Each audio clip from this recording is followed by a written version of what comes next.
signature of fine weather. And now we see the signal for the start of the game. With just about 21 minutes after the hour of 1 o'clock. Play will be in just a moment underway. So the Stars winning the toss and batting.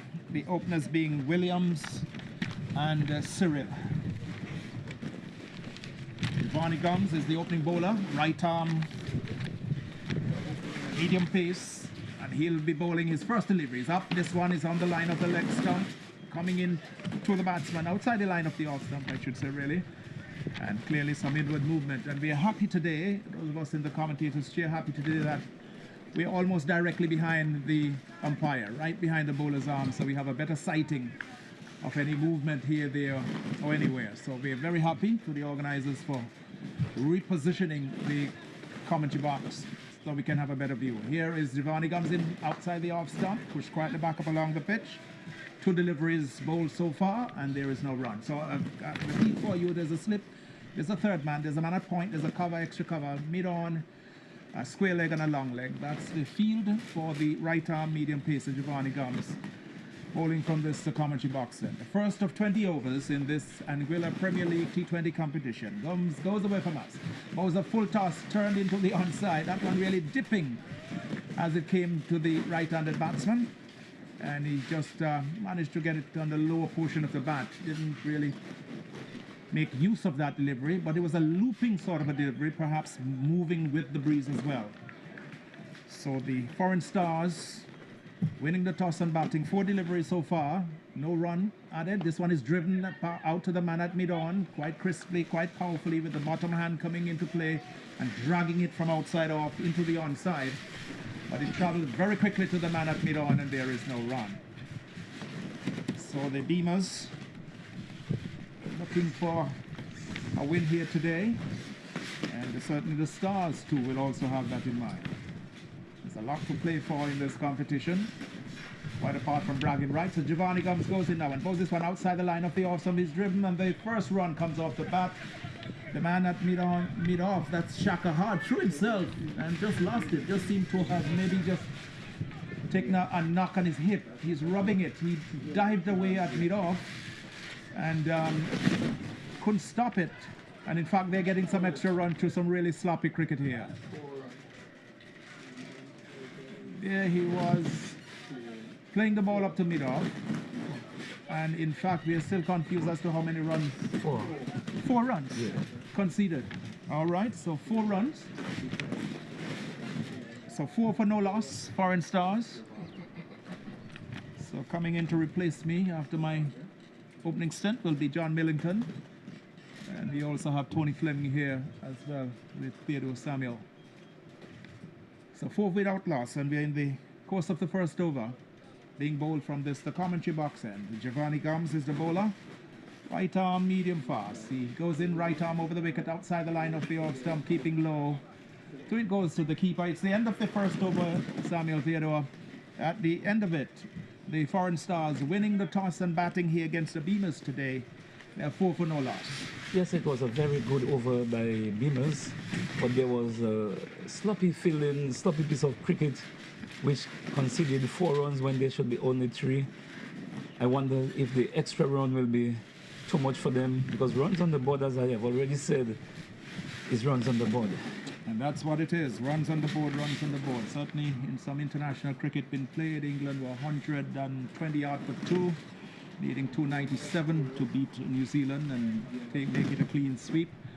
West Indies, when rain stopped, they were leading by 142 it was. The last time we saw they were 300 plus. They were leading by over 150 runs against Bangladesh at the Darren Sami cricket ground in St. Lucia. And also India playing against Ireland in a T20 match. That game is underway. We'll get some updates for you. Rain delay, and John is just telling me that. So 169 with West Indies lead now against Bangladesh in St. Lucia. Just give me the update on the England, New Zealand. Chasing 296. Chasing 296 England. And the last time I saw they were 118 for 2. 143 for 2. Okay, so they're batting well. Joe Root was batting quite well. Had an early scare against Southie. This one, Shaka Hodge is a new bowler from the far end. Throw comes into the bowlers and it's not a good one, and they got a run. So 1 run there to the left hander. Cyril it is. Cyril. Williams is 4 and it's 5 for no loss. This is the second over. Shaka Hodge, the right arm off break bowler, is bowling from the far end of the ground. Shaka Hodge playing his for his team, the Beamerz, and he's opened the bowling. So we're seeing a spin at the far end and medium pace from this commentary box end. Dion Williams takes his guard from umpire Colin Liddy. Seems from here as we are directly behind him. 42 to Root and 62 to Pope. That's in the England-New Zealand game. But here at the John Webster Park, it's Shaka Hodge and bowls this 1-2 Williams, and it beats him more or ends up. Didn't know too much about that one. Played rather tentatively, took it from the upper portion of the body, and the ball just dropped down in front of him. And there is no run. So Joe Gums, the wily veteran, is going into the offside field, so some further protection going into that. He's going to short extra cover. So there's a man at backward point as Shaka goes in. Bosa Williams, who hits this one high in the air, out to long on. It's wide. The catch is taken. Brilliant catch. Brilliant catch by the man that wide long on. Had to do some running to his right. He went for it. Stuck his hands out and the ball landed in it. He copped it safely. So the first wicket goes down. That of Williams going for 4, looking to hoist Shaka Hodge high over long on for 6. Didn't get it as cleanly as he would have wanted. And the man will have to... John, could you help me with that, fieldsman? But that was indeed a brilliant catch, Sambo. Yes, a very good Michael catch Williams indeed. it was. Brilliant He catch. ran to his right and he copped it in and took a wonderful catch indeed to dismiss Dion Williams. So Williams has gone. Williams has gone for 4. And the total 5 for 1. So very early wicket, very early scalp here by the Beamerz, picked up by the Beamerz here against the foreign Stars. Williams brilliantly caught by Michael Lewis at that long on position, running away desperately, threw his hands out, full throttle, full stretch, and just cupped it very nicely. Good running catch, very, very well taken. And a good start here for the Beamerz. Not so good a start for the foreign Stars. They're 5 for 1. Williams, the man, he's gone. And the new man, Ashley, the captain, Ashley White, has come in to replace Williams. Cyril has 1. And Williams, the man out, caught brilliantly by Lewis at wide long on. After bowling of Shaka Hodge for 4, it's 5 for 1. So Ashley White, who we saw last weekend against the Super Sixers, going out to partner with Cyril White, who got 20. It was last weekend. Prince didn't get any. Williams, who played well last weekend, got 23. And on that occasion, he opened the batting with, I think it was Singh. And they added 40 for the first wicket against the Super Sixers. Not to be today. Williams gone for 4, caught by Lewis off the bowling of Shaka Hodge. For 4, it's 5 for no loss. 5 for 1. 5 for 1 is the score. Renford Kelsick has joined us. We say a very good afternoon to Renford. He's joined us here as well. It's beginning to get a little dark in the far east, in the eastern side of the ground. A few low-lying clouds just coming in. Shaka is in, bowls this one to Cyril, turns this one nicely down to backward of square. This will run into the boundary just about now. It does so.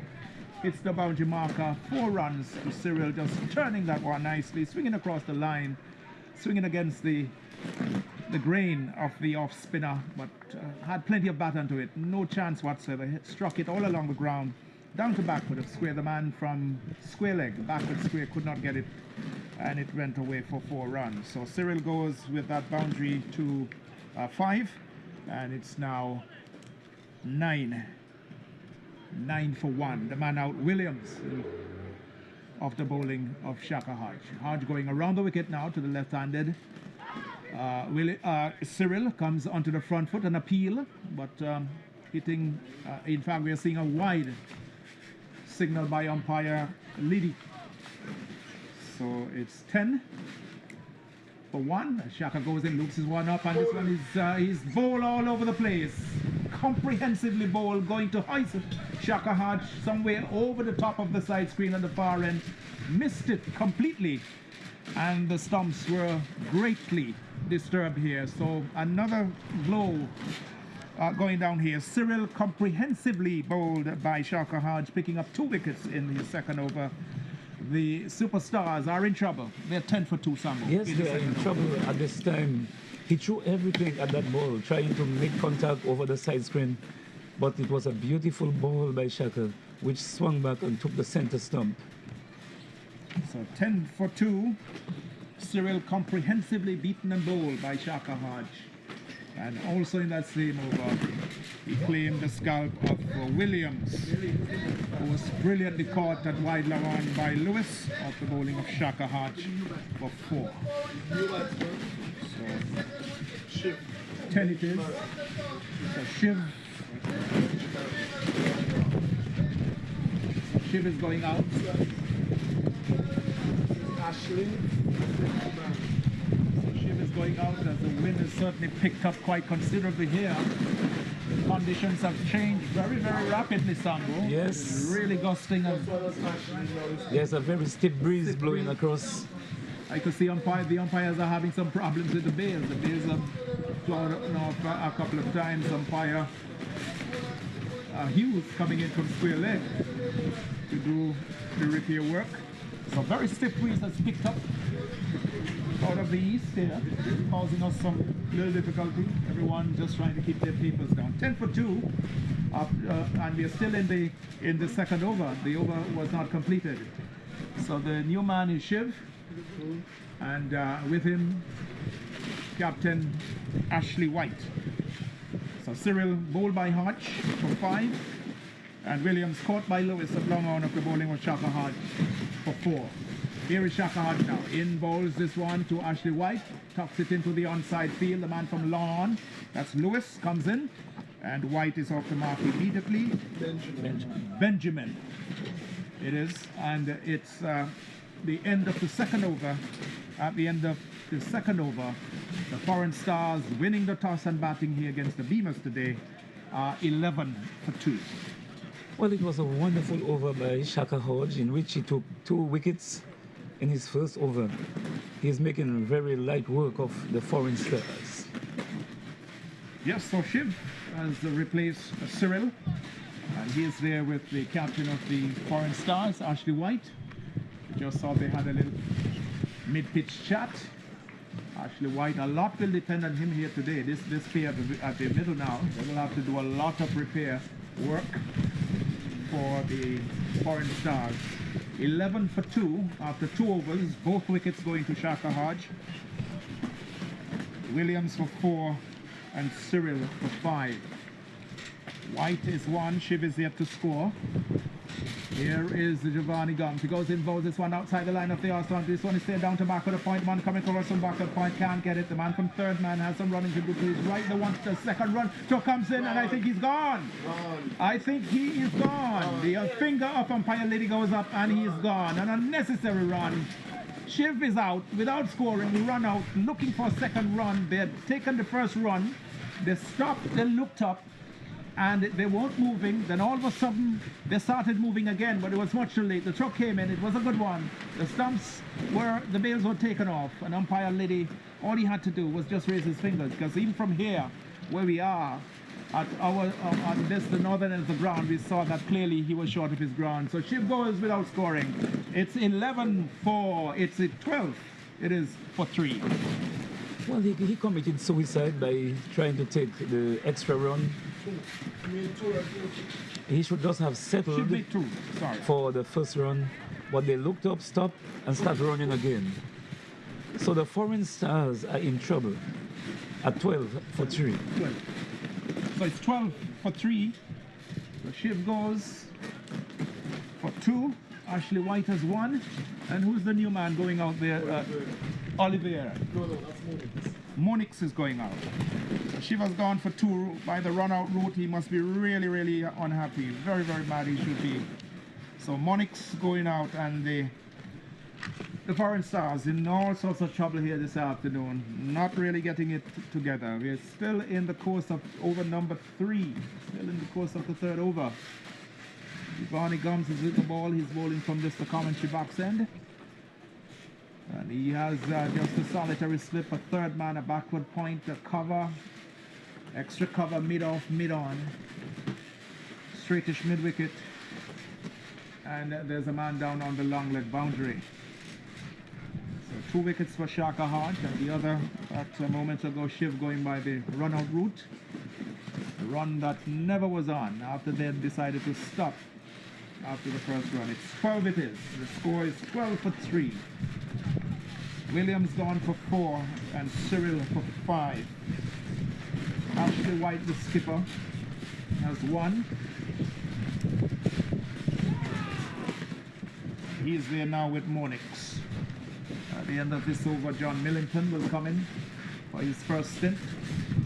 But we're looking at Giovanni Gums. He goes away from us. Pulls this one outside the line of the horse one. This one is played nicely down to 3rd man. The man down there misfields, and had there been more alert and looking for that 2nd run, it could have been easily taken. 13 it is now for 3.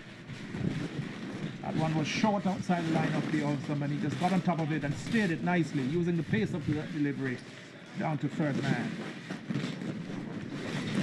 So White goes to 2, and the new man Monix takes guard from umpire Calvin Hughes. That's square leg. White. White is a batter, I beg your pardon.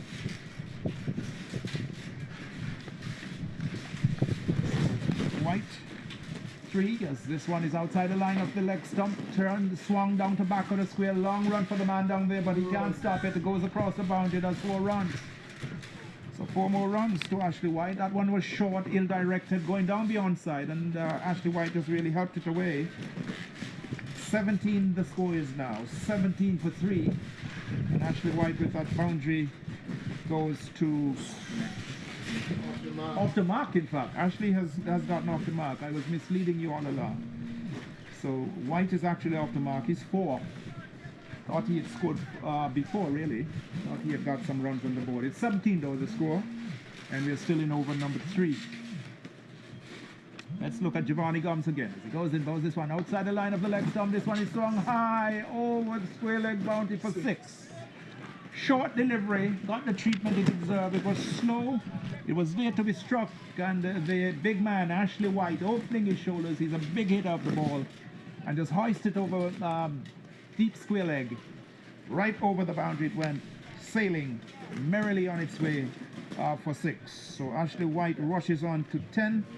And the score has gone now to 23 with that 6 by Ashley White. Let's see the response of Giovanni Gums. He goes in now, about this one outside the line of the off-stump. He's caught behind.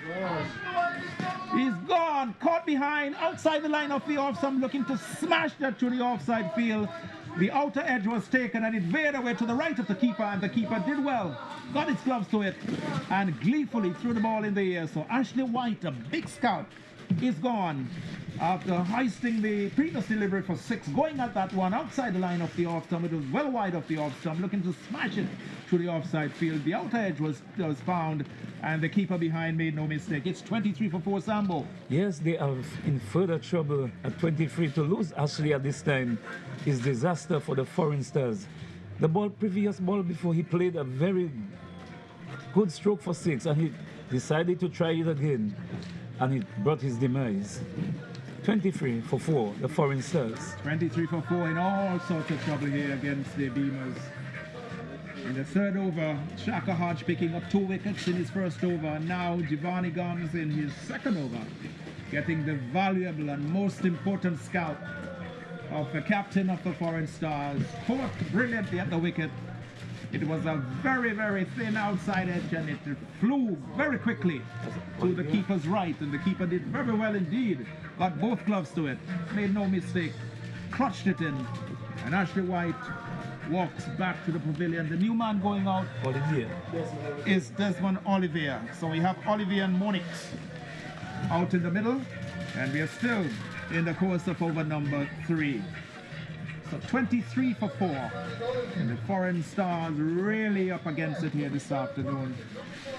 It's a little bit of an overcast has swept in. We see some low dark clouds, not threatening the cricket. There's still quite a bit of light, but it's certainly creating some movement with the shyness of the ball. There's some movement. The breeze is still quite stiff, and the ball is moving about quite a bit. But that one, the wicket there of Ashley White, big wicket. The captain of the foreign stars, looking to smash a delivery that was well wide of off stump. One that he could have left alone easily, but saw it, his eyes lit up, and he wanted to smash it through the offside for a boundary. The outside edge was found, and the keeper behind the stump made no mistake. So Giovanni Gums gets his first wicket after getting struck away for a boundary for a 6 and a 4. But coming back and claiming the big wicket of Ashley White. Here is Giovanni Gums going in now. Also Olivier, this one is outside the line of the off stump, keeping low. Through it goes to the keeper. It's the end of the 4th over. After 4 overs, the foreign stars winning the toss and batting. They are 23 for 4. After 3 overs, I beg your pardon, they are 23 for 4 with Ashley White going for 10, Cyril for 5, Williams for 4, and Shiv run out for 2. Sambo. Yes, it was a very good over by Giovanni Gums. Although he was struck for a 4 and a 6, he came back and took the very great wicket of Ashley White, who tried to whack him out of the pack, and he paid dividend by taking his wicket. So Shaka Hodge will continue. The 2 new players at the crease, Monix and Olivier. And Shaka will continue over number 4. He's bowling now. And Shaka Hodge is bowling from the central polyclinic end. That's the southern end of the ground here at the James Ronald Webster Park. Here is Shaka Hodge around the wicket to the right-handed Monix, who comes onto the front foot and just stabs it down in front of him on the offside. The man from close in gully comes out to field. So there's a slip very close in gully, backward point of cover, short extra cover, long off, long on, straightish mid-wicket, and a man out on the deep mid-wicket boundary. Shaka Hodge just making some very tiny, almost minute changes to his field. He's asking the man at long off to come in, almost about 3/4 away back. In fact, more than that, he's coming up into a deep mid-off. So he's brought him in from long off. So here is Shaka Hodge with his second delivery. Over number 4 as he comes in now and bowls this one outside the line of the off stump. There is the batsman Monix looking to tug it through the onside, missed it. Or perhaps coming off the very bottom edge of the bat. Shaka Hodge, right arm, slow bowler bowling around the wicket. This one is short, this one is tucked nicely into the mid-wicket area, but there's a man sweeping, holding out there the mid-wicket boundary. That's Giovanni.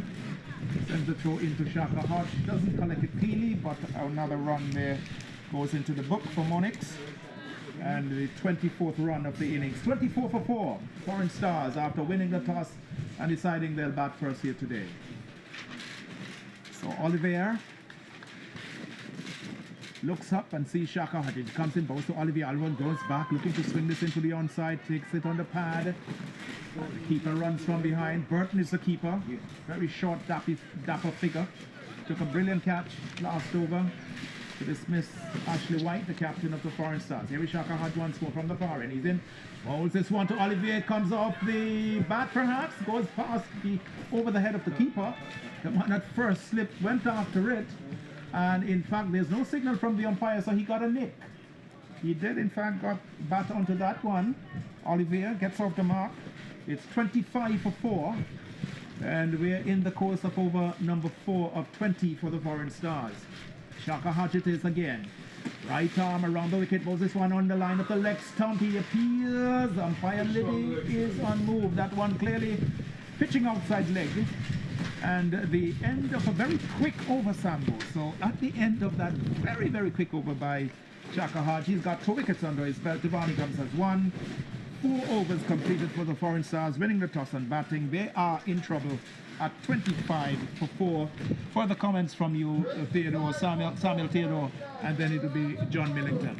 It is very steady going by the Beamerz, who has placed pressure on the Foreign Stars at 24 for 4. This is real pressure here. Let me say good afternoon to Millie. Good afternoon. As you watch Giovanni Gums move away to ball to Olivier. Olivier is punching this one in the outside. They're looking for a single. Danger here. A direct hit with a found Monique shot. That one was straight to the man at cover point. And Monix was staring down the jack, looking for a suicidal single. Luckily for him, a direct hit then was required. Here is Gums to Olivier. Olivier again. This one is straight to point, can't score. Say good evening to Kelsick as he slips into the chair next to me. A beautiful evening here. A bit of heavy clouds just passing over. The sunshine is with us here with a very heavy, strong breeze. Here is Giovanni Gum, moves away from us here. And to this delivery, Olivier is hitting it back down to mid-off. Can't score. Shaka Hodge is in the way. As the Beamerz welcome back. Guiana Button coming off T20 up there in Dominica. Here is Gums to Olivier again. Olivier is looking for a big wallop shot outside the line of the off stump, but can only get it to mid-off. Shaka Hodge again is in the way, preventing any chance of any run. Giovanni Gums getting through his over as fast as a spinner. Gums to Olivier. Olivier is trying to walk this one off the pad. A loud appeal, not out says umpire. This one is heading down the leg side. So where the wicket keeper was going, he was heading down the leg side. Score remains on 25 for 4. If you are just joining us, you are hearing us right. Foreign Stars winning the toss, choosing to bat in the 5th over. Here is Gums to Olivier. Olivier is hitting this one up to mid-on. Good over coming to an end, maiden over, and at the end of over number 5, Foreign Stars winning the toss, choosing to bat. They are 25 for 4. Very good over there from Giovanni Gums, keeping the batsman there in check, and the batsman there playing the ball simultaneously to the fielders. But let me say good afternoon to our listeners wherever you are. Good day for cricket. We have a strong breeze here at the JRWP, and few spectators. But all in all, it's going to be a good match, so you can still come on out. We still have some 15 overs to go, plus we don't know how many runs we'll get on the board. But you have to come out to support the cricket here. 25 for 4. Come down, watch some beautiful cricket. Here is Shaka Hodge, over number 6. The ball to Monix. Monix is getting this one off the inner portion of the bat. It's running down to fine leg. We'll get a single.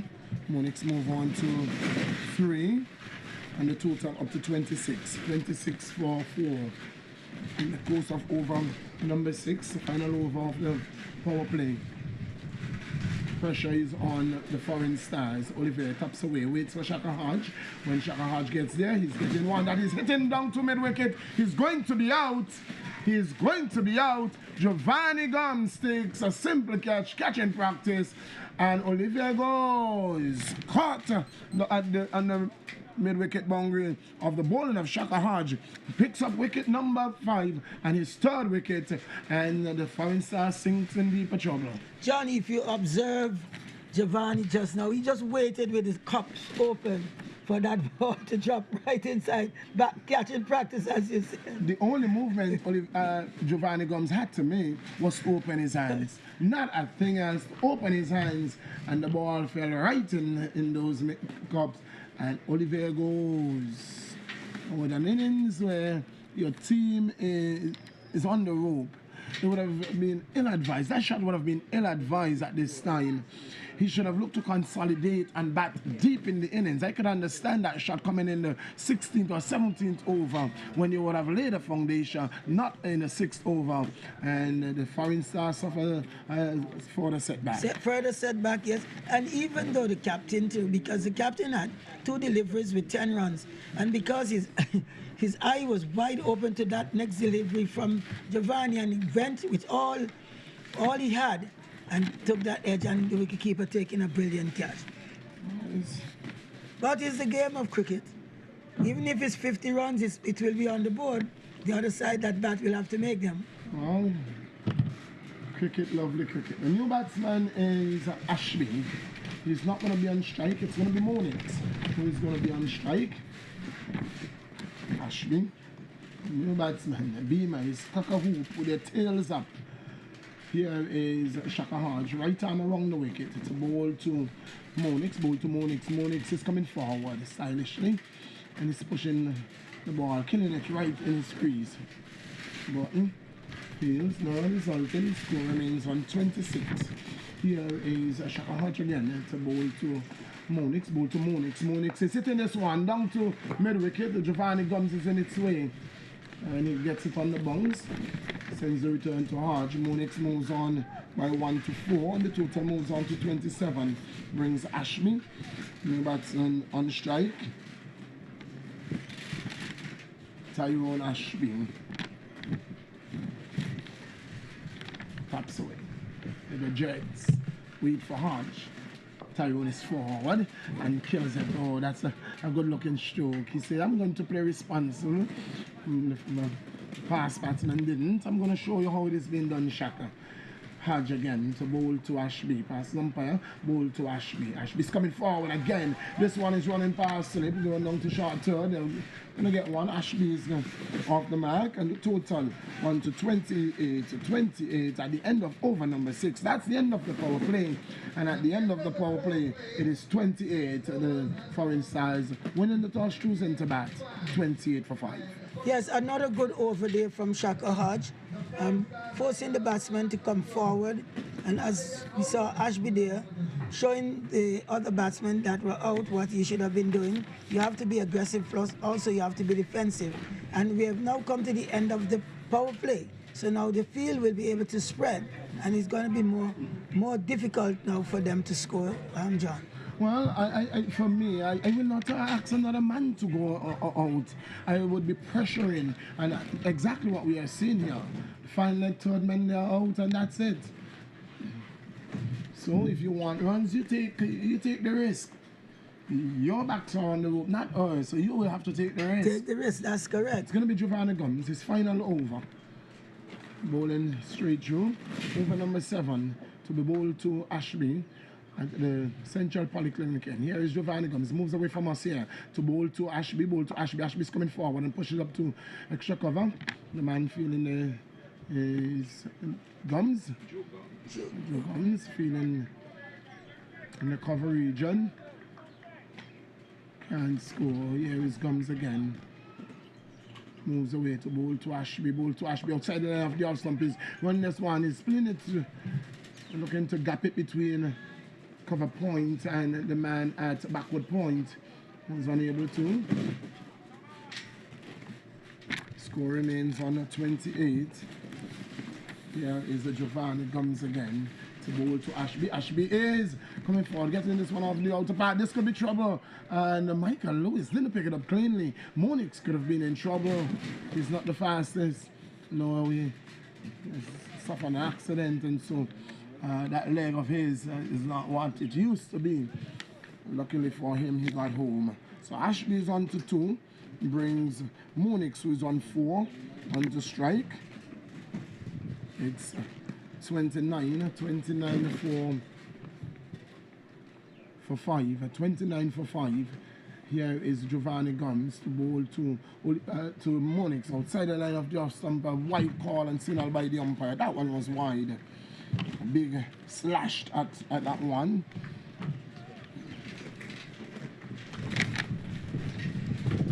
Score moves on by 1 to 30. 30 for 5. Here is Giovanni Gums to bowl to Monix. Monix is getting a good delivery. Oh, squared him up. That was a beautiful delivery. He came across and it was as if the earthquake was with us, and you saw him there looking, searching for the ball. That was a beautiful delivery from Giovanni Gums. And he was lucky to get the bat down on it. He was lucky. Wow. Here is Gums again to bowl to Monix. Bowl to Monix outside the off stump. He's hitting this one to cover point. He gets one. And that's Ashby. Moves on to 3. And the total moves on to 31. But I'm watching a field placement Celtic. If I was setting the field, I would have put Dion. We'll get back to that as we watch Giovanni Gums. This one is in the air and over the top of extra cover. Oh, over the man there cover. That's Joe Gums. Oh, being challenged upwardly. Yes. Being challenged vertically, and so He pushed his hand over his head. Yeah. He pushed his hand as high as it could go, but couldn't reach that one. Yes. Another good over there, John, from Giovanni. And we see the Beamerz here tightening the screws here on the foreign stars. After some 7 overs, 32 runs. 32 after 7 overs. And as you were saying, John, with the field placing, very good. What I was looking at was personnel, in that Lyndon Richardson, the captain, is at for a slip. But I think that Lyndon Richardson is faster over the ground than Damian Williams, who was the keeper in the absence of Burton. And so I would have gone in the outfield. Here is Hodge to bowl to Ashby, and it's a wide call and signal by the umpire. Yes, I support you with that, because from wicketkeeper to the outfield, yes. Here is Hodge, ball to Ashby. Ashby's forward. Dion Burton is very fast on the outfield, so I could have understood if he was in the outfield. But I know that Lyndon Richardson is much faster than Damian Williams. Here is a Shaka Hodge to bowl to Ashby. Ashby is looking to steer this one down the third man. Unsuccessful. Score remains on 33 for 5. In the course of over number 8, being bowled by Shaka Hodge. Both bowlers going through their spells. Here is Hodge to bowl to Ashby. Ashby is coming forward and pushing it straight back down to Shaka Hodge on the onside of the track. No one resulting. Score remains on 33. Ashby is on 4. Monix is on 4. And there is Monix coming down, having a conversation with Ashby. Has to be saying, keep him out. It's the final delivery. He's just of this final over, and he will be out. You will see his back. Just see him off. Here is Shaka Hodge to bowl to Ashby. Bowl to Ashby. Ashby is hitting this one in the air, down too long off. It's going to go bouncing its way down to Vigliff Gums. And this team is full of gums. Yes, Beamerz, Gums area, Stony Ground area. It's Ashby moves on by 1 to 5 and the total to 34. Here is Hodge again to Monix. Monix is getting one. Well, Monix is way outside the line of the off stump. If you notice his setup, and there is going to be, is this going to be another run? It's a dead ball. It's a dead ball. Yes, it is a dead ball. It is a dead ball. Oh, no extra run will be conceded there. It's 34 for 5. If you're just joining us, Beamerz winning the toss, the foreign stars winning the toss, choosing to bat. Here is Shaka Hodge to Monix. Monix is placing this one on the corner, straight to backward square the man, and no run result in the end of the over. And it's a 34 for 5, 34 for 5. And it's not very often, John, that we see that the 2 opening bowlers bowl right through. But being on top, I guess the captain decided, look, I'm going to bowl you guys right through. Well, if you think that they were under pressure, they will be lucky to make 60 runs today. Here is Durham. Durham is going to be taking up the attack. Durham from St. Martin. And I'm telling you, he can be very dangerous. Durham could be very dangerous. And Joe Gums is going to come from the next end. So where are they going to find runs from? They're going to have to create them. Durham has really grown. When I knew him in the early days, he was a short man. And Durham seemed to be eating grub. Well. Well, you know, after certain times, you shoot up, especially in your teenage years. Unlike me.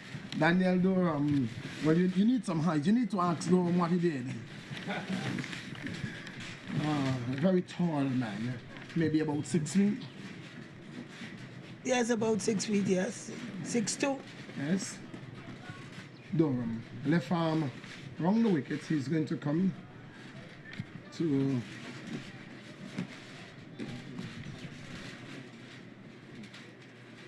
field is being changed, and Hodge is asking Mikey to go wide to his left. So there is a long off man on the mid wicket boundary. The 3 men out. Here is Durham. I'm not so sure why he's bowling in white sleeves, and the batsman has said nothing to him, but he's bowling a white ball in white sleeves. Well, I guess it doesn't affect perhaps the umpire hasn't seen it, but... Here is Durham to bowl to Ashby. Ashby is going across and looking to swing this one down to backward square, doesn't make contact, and that's not one to, again, it is Monix who want to have a conversation with Ashby. I want to say to Ashby, you have to bat right through. You've got to take your time, you've got to bat. You've got to bat, you've got to bat. Take your time. It's a new bowler. See what he's doing. We have a lot of overs. And now Monix is saying to Durham, take those sleeves off. Yes, conversation had. Take that sleeve off. Here is Durham to bowl to Ashby. Ashby's coming forward stylishly. No one is on. The score remains on 34. Foreign Stars, 34 for 5. A losing wicket at 5, 10, 12, 23, and 26. Here is Ashby. Ashby's coming down the track and pushing it straight back to Durham, who's whistling it back to his wicket keeper. But Ashby had to scamp out of the way. And Durham is saying, you can't do that to me. Here is Durham again to bowl to Ashby. Bowl to Ashby. Ashby is playing this one. This could be trouble. This could be not taking it up cleanly.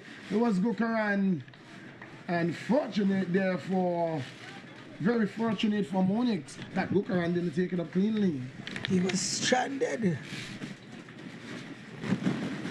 Over number 8 being bowled. This over. You're going to hear the voice of the man, Keith Stonegrave. They have gone for one. That's been played down through square leg. That's all they're going to get. Tyrone moves on by 1. He's on to 6. He brings Monix on 4 on strike. And in fact, that's the end of the over. The end of over number 8. It is 35 for 5. And at the after comments from Kelsick, it's going to be the voice of the man, Keith Stonegrave. We have another good over there for the Beamerz, getting just, I think, 1 run from it, and the new bowler being the left arm spinner. But all in all, it's a very tough fight here, tough going here for the superstars, and no doubt they will try to see what they can do. And as we can see, the danger man, I think, is Joe Gums. No, it's not Joe Gums. It's another left armer. He's going to come. Mentus. And over now, to take over from me, we have Tony. Well, Tony's coming in, thanks to Renford and John. Give away. It's 35 for 5. 9 overs completed for the Foreign Stars, winning the toss and batting. Another left arm spinner coming in to play here. This is Mentos. Left arm around the wicket. This one is outside the line of the off stump, perhaps just coming off the bottom edge, going past Burton, the keeper, down to a fine third man. They're going back for the second run. We'll just have to wait and see whether he got bat onto that. Yes, inside edge. So Ashby gets 2 fortuitous runs coming off the inside edge. The keeper couldn't take it. And he came down to a very fine third man for 2. 37 it is now. 37. Ashby is on 8. And Monix is on 4. 37 for 5. This is over number 10 being bowled from the far end. This one is driven, but out to the man at short extra cover. And there is no run. There There is Mentos, Wasim Mentos, the left arm spinner from the far end. Loops this one up nicely. This one is driven, or attempts to drive, and it went through him. For a moment we thought that had cannoned into the stumps. So Ashby living quite dangerously here. He's on 8 as Mentos comes in on both. So Ashby plays this one back up along the pitch on the onside, and there is no run. So the really keeping it tight here this afternoon. Mentos again in bowls to Ashby. Ashby hits this one high, out too long on. There's a man coming around. He can't get it. That Shaka. The ball is away to his right. Had some running to do. Couldn't get there in time. It landed well clear of him to his right, and they got a single. So 38 it is now for 5 Foreign Stars, and Ashby goes with that run 2-9, and it brings Monix, who's on 4, and he's been on 4 for quite some time.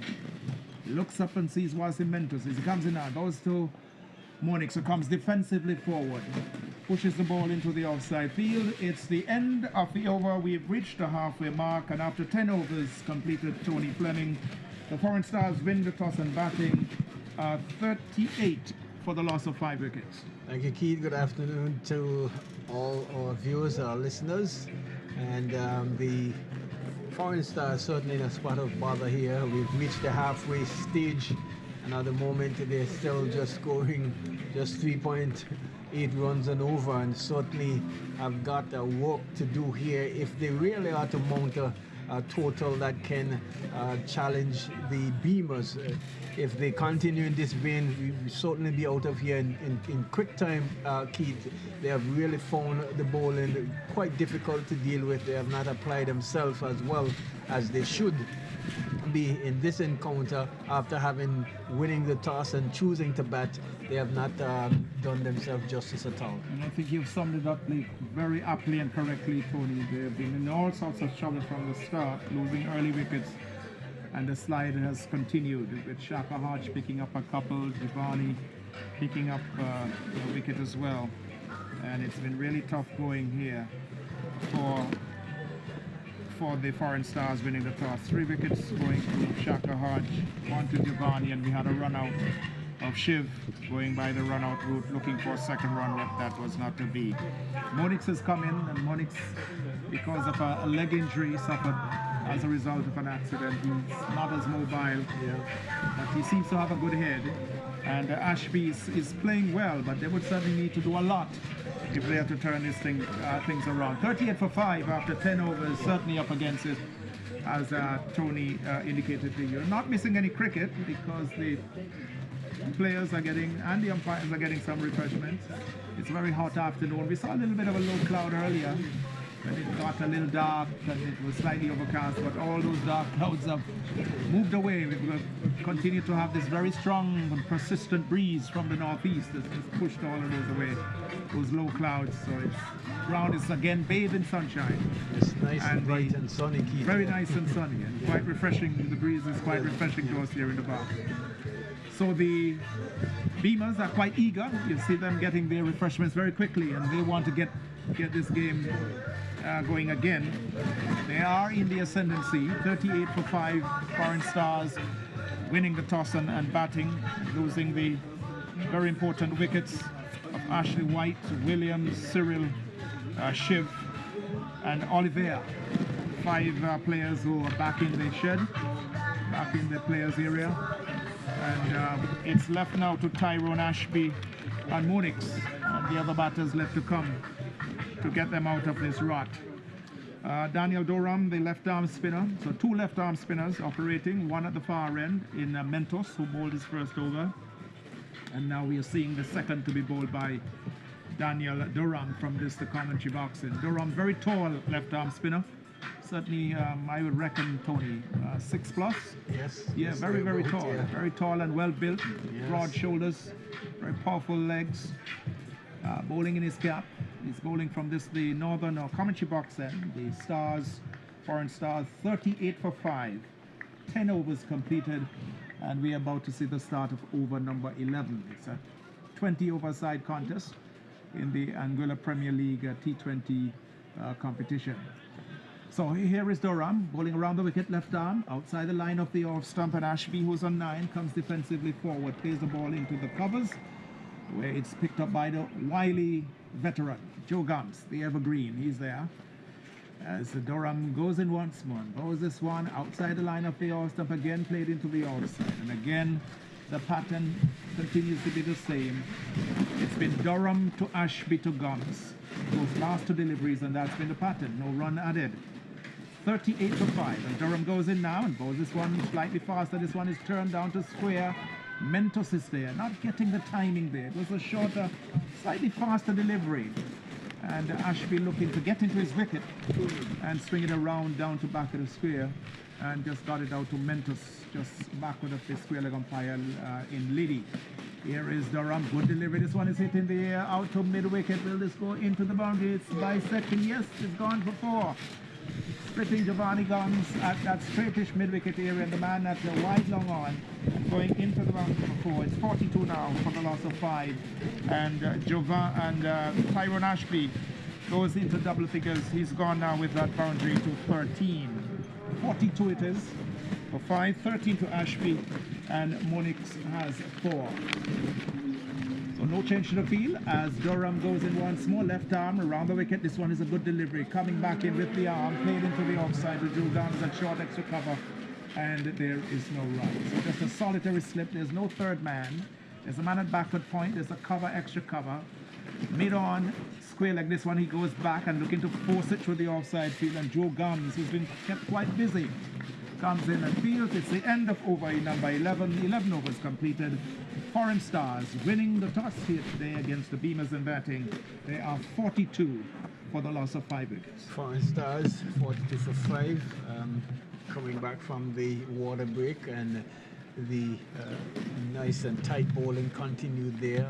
Apart from that loose delivery that was dispatched for 4, rightly so by Ashby, to move the scoring. The bowler there in Durham continued just where they would have left off just before the break, and really putting the squeeze on here, the Foreign Stars. So it's going to be Mentos for the second over from the Central Polyclinic, southern end of the ground. He's bowling now to Monix. Comes onto the front foot, beats him all, ends up going past the outside edge and into the gloves of the keeper, Burton. Burton, who's been away, he's back. Good to see him behind the stumps. Very good keeper, very good batsman as well. Here is Mentos as he comes in now and bowls this one again outside the line of the off stump. Again, this one goes past the outside edge, taken behind the stumps by the keeper standing up. Attempts to take the bail off, but just goes past the bail, not disturbing the stump. Mentos bowling well here. Here he is. This one is slightly shorter, and Monix goes back and slaps it out to long, gets itself another run. Monix goes to 5. So at last, at very long last, he's gotten off that 4. 43 is the score for the loss of 5. Monix is 5. Tyrone Ashby is 13. Mentos is the bowler from the far end. As he comes in once more and bowls this one to the batsman Ashby. Ashby's beaten all ends up. The keeper Burton takes off the bails, does his repair. Umpire Hughes at square leg won't have to come in.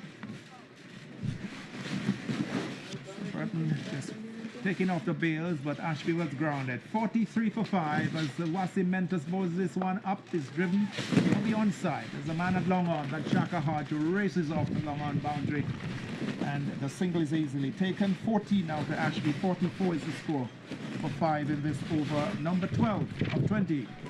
So the going has been very tough for the Foreign Stars since they won the toss and decided to bat. Mentos it is. He's in now, looks this one up. And this one is dabbed into the offside field out to a very short third man. The man from Slip, that's Lyndall Richardson. Couldn't prevent the run. Nicely taken there. So another run to Monix. He goes to 6. And it's 45 now. 45 at the end of the over. 45 for 5. The Foreign Stars up against the Beamerz here today. 12 overs completed. 12 overs completed, 45 for 5. And it's certainly a good time to at least tell you of all of our sponsors that allows us to bring to you this Anguilla Premier T20 tournament for 2022 here, and our sponsors certainly has been on board, and without them we certainly would not be able to be presenting this spectacular here, Keith, as we've seen throughout the course of the many matches we've been producing so far. Yes, indeed, the sponsors so vital, so very important to the setup here. 45 it is for 5. 12 overs bowled by the Beamerz up against the Foreign Stars here today. The Foreign Stars winning the toss and batting, and they found it extremely most difficult against some very tight bowling here by the Beamerz. The Beamerz really tightening things up here. It's going to be Durham to continue from this commentary box then. The breeze is still with us. As Durham goes left arm around. Look at this one, there's a good delivery. Carrying this one right up. And Monix could do nothing more and just come down rather hurriedly, kept it out of his stumps. Monix is 6. Ashby, the non-striker, has got 14. It's 45 for 5. As Durham goes this one faster, flat, and he's out. Is he? Yes, he's gone. Caught at the wicket of the bowling of Durham. So Monix goes, caught by Burton off the bowling of Durham. A quicker delivery. It really went through with the arm rather quickly. And there was Monix looking to play the ball through the offside field, backward of square the offside. The outer edge was found, and the second catch of the innings for Burton.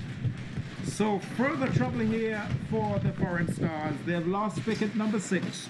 That of Monix caught Burton of the bowling of Durham for 6.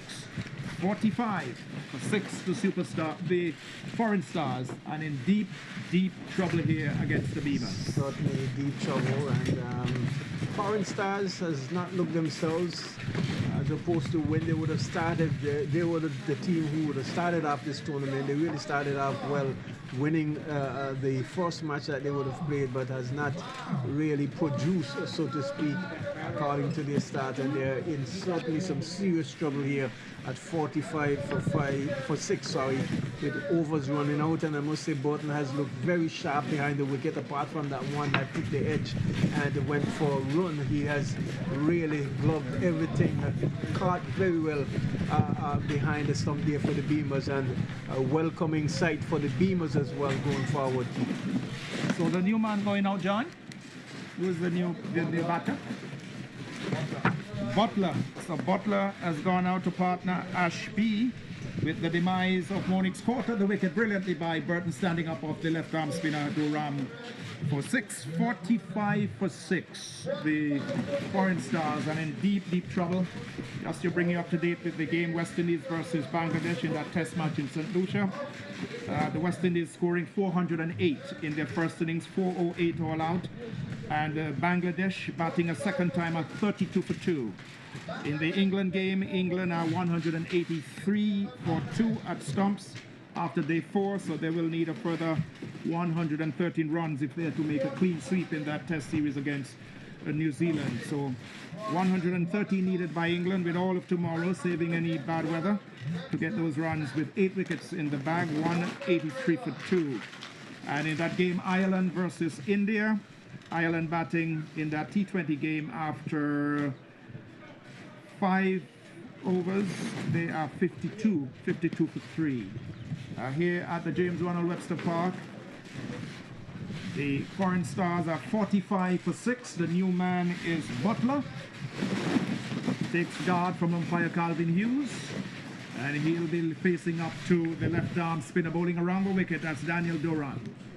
Here is Durham with his first delivery to Butler. This one is carried up on the line of stump, coming forward and just nudges into the outside field and gets off the mark immediately. Butler, good run taken. 46 for 6. Just coming onto the front foot and just dabbing the ball down in front of him and calling Ashby through very quickly for the run. Ashby is sporting his dreadlocks. Looks up and sees Durham. Ashby is 14, 46 for 6, as this one is a good delivery. Turning across the right-handed batsman. He can do no more than just shuffle into line, perhaps looking rather squarish, pushing the ball into the offside, and there is no run. Here is Durham, goes in now, goes this one outside the line of the off stump. The batsman doesn't play, allows this one to go through, or essays a stroke. I think the ball got through him very quickly. Left arm spinner, tall man, Durham. Certainly a bit over 6 feet, I would imagine. Very well built. Looks more for a fast bowler than a spinner. This one is played into the onside, easily. The end of over number 13. 13 overs completed. His score is 46 for 6. The Foreign Stars, after deciding to bat, having won the toss here against the Beamerz. Just another 7 overs more to be had from the foreign stars, and certainly you'll need to get a move on. If they can get to 100 from this stage, they'll certainly feel a lot better with themselves, but really making some hard work of getting runs on the board here from some really fine bowling here by the Beamerz team. And it looks like the veteran Joe Gums there that's going to come in from the Polyclinic end. Yeah, the wily veteran Joe Gums. He'll be bowling from the southern end, the Central Polyclinic end. Right arm off breaks. He comes in, bowls this one outside the off stump, and there Ashby is trying to punch just through the offside field, not hitting the bat, going past him and into the gloves of the keeper Burton. The two batters meet in mid-pitch for a little conference. Ashby has been there for some time now. He's got 14. Butler is 1, 46 for 6. As Joe Gums bowling in his cap goes off his head. It's blown off. He stops in the delivery stride, picks it up, in fact, gives it to the umpire. So he's without his cap at the moment, and he's bowling to Butler. Here is Joe Gums, this one to Butler, this one comes off the pad, and Ashby wants a run, the throw goes to the bowler's end, and Joe misses it. Ooh, that would have been close. Had Joe been able to collect that, the throw sent down by the keeper Burton. Joe was behind right next to the stump, but the throw was low and flat. He couldn't get there in time, it went past him, and so Butler gets a run. Butler goes to 2, and it's 47 the score now, 47 for 6. We're in the course of over number 14. So Joe Gums will be bowling now to Tyrone Ashby. Ashby's on 14, 2 to Butler. Joe Gums in his first over, bowls this one outside the line of the off stump, and Ashby goes back looking to hit this through the offside field. He's beaten and is taken behind by the keeper. A solitary slipper backward point. There's a man going deep extra cover boundary. There's a sweep more of a sweeper. Then there's an extra cover long off, wide long on, straightish mid wicket, square leg, and a man right back on the mid wicket boundary. This one is driven but straight to the man and hit on, and he is gone.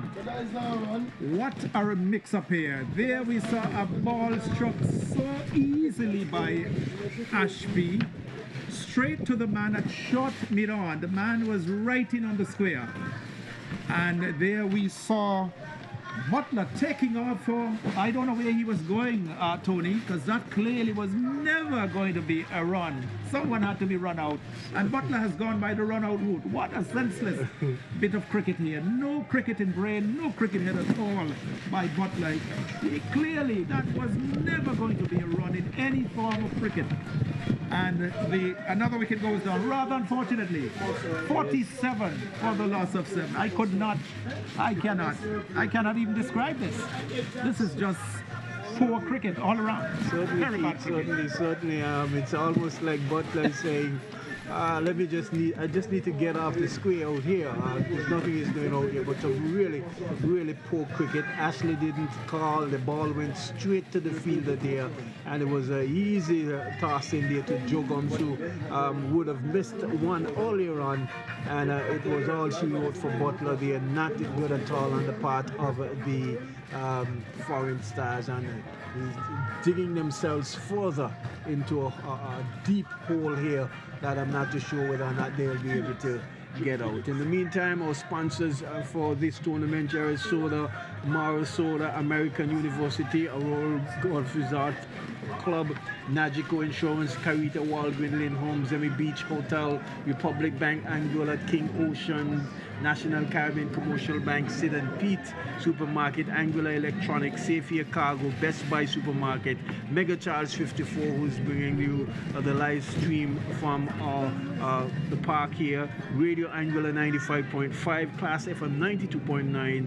We usually have Lloyd Gums and Clean Stream, who are not here with us today, 97.7, that's Upbeat Radio, Lakes World and Lowell Hodge, also Baker Gums. Those are our trusted and our sponsors. 32 for 3. We're just hearing West Indies versus Bangladesh. Bangladesh in batting a second time. This one from Joe Gums. up to Ashby, played to the man that at mid-on, very close in, almost on the square. This one is swung down to the man at backward square. The throw is going to the bowler's end, but he will get in. Ashby does. Ashby gets his 15th run. It's 48 now, 48 for 7. The Foreign Stars at the end of over number 14. 48 for 7 Foreign Stars. 48 for 7 Foreign Stars, and interesting to see what sort of score they'll set the Beamerz here this afternoon. Certainly not really playing to what we would have seen them when they would have started this tournament so far. Not too sure the Beamerz, they have rounded themselves together, especially since the inclusion of Joe Gunt and a couple of other players as well. They have started to peak at the right time, Keith, heading into the semi-finals. So Durham will continue 48 for 7 Foreign Stars. Good delivery here, played out, kept out of his stump by Ashby. Back up along the pitch, and there is no run. I understand that the 3rd wicket has gone down for Bangladesh. All 3 wickets, I understand, going to Kemar Roach. Here is Durham. This one is attempted swing down to back of the square. Misses the keeper, goes past the keeper, in fact, down to fine leg. Shaka Hodge runs after it, sends the throw into Burton. Let's look and see if there's any signal from the umpire. There is none. So that's runs. So 2 more to Ashby. Ashby goes to 17, and the 50 has now been posted. It's 50 for 7. The Beamerz in the course of over number 15. There one again. This one is hit high out to mid-wicket. There's a man coming under it. The catch is taken. That's Mintus. So Ashby looking to hit this high over mid-wicket. Succeeded only in holding out to Mintus right back on the deep mid-wicket boundary. It's 50 for 8 now in over number 15. Durham gets the wicket of Ashby. Ashby going for 17. Tony, more and further trouble here for the Foreign Stars. For the trouble, Keith, really, this is going to be a very brief match this afternoon, it appears, because Ashby, who probably one of the main contributors to the score 50, trying to hit out and trying to hit over the boundary, only holding out there to the fielder there, who actually take a really good catch to see the back of Ashby and to sink the Foreign Stars further into trouble.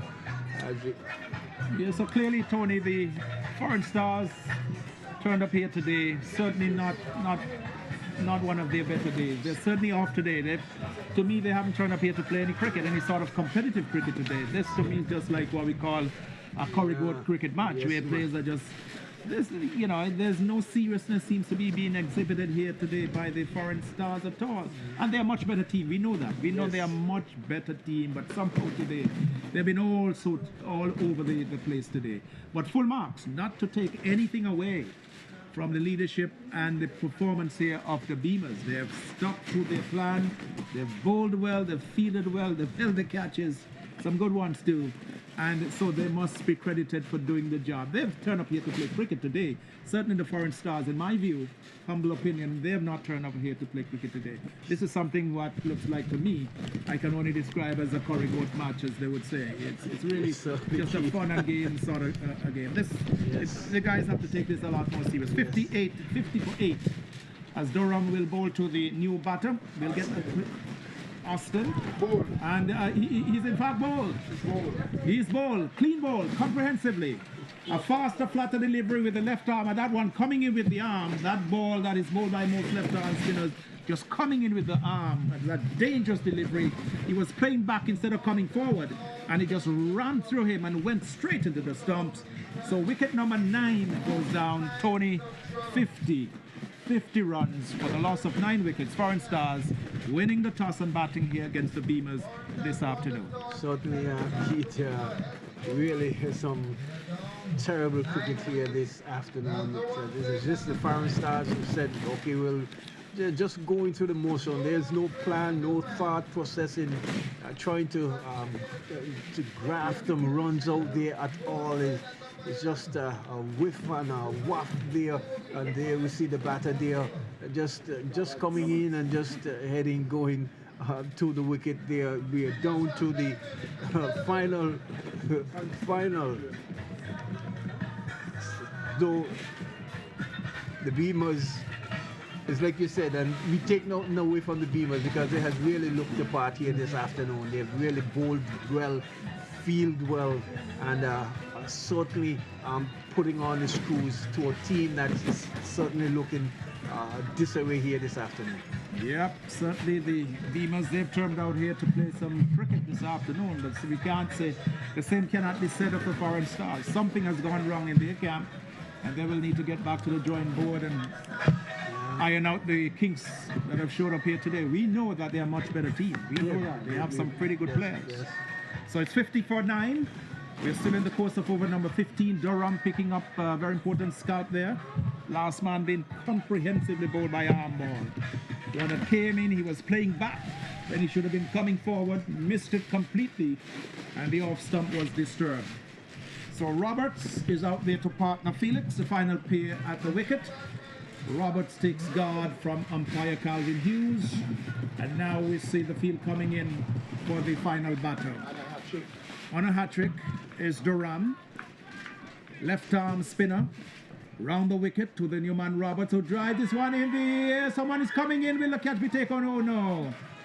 A greater effort from the man at deep mid-off could have resulted in a hat-trick.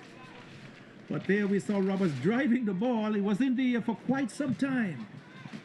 And so Roberts gets off the mark. He's won. The score's gone now to 51 for the loss of 9. And we still are in the course of over number 15. So 51 for 9. And we look at Durham now. He'll be bowling to Jim Felix. This one is outside the off stump, and Felix looks good. Looks like a competent player. Plays the ball into the offside field. The end of a very successful over for Durham, picking up 2 wickets. Should have had a hat-trick, but that was not to be. 51 for 9. 15 overs completed, Tony 20.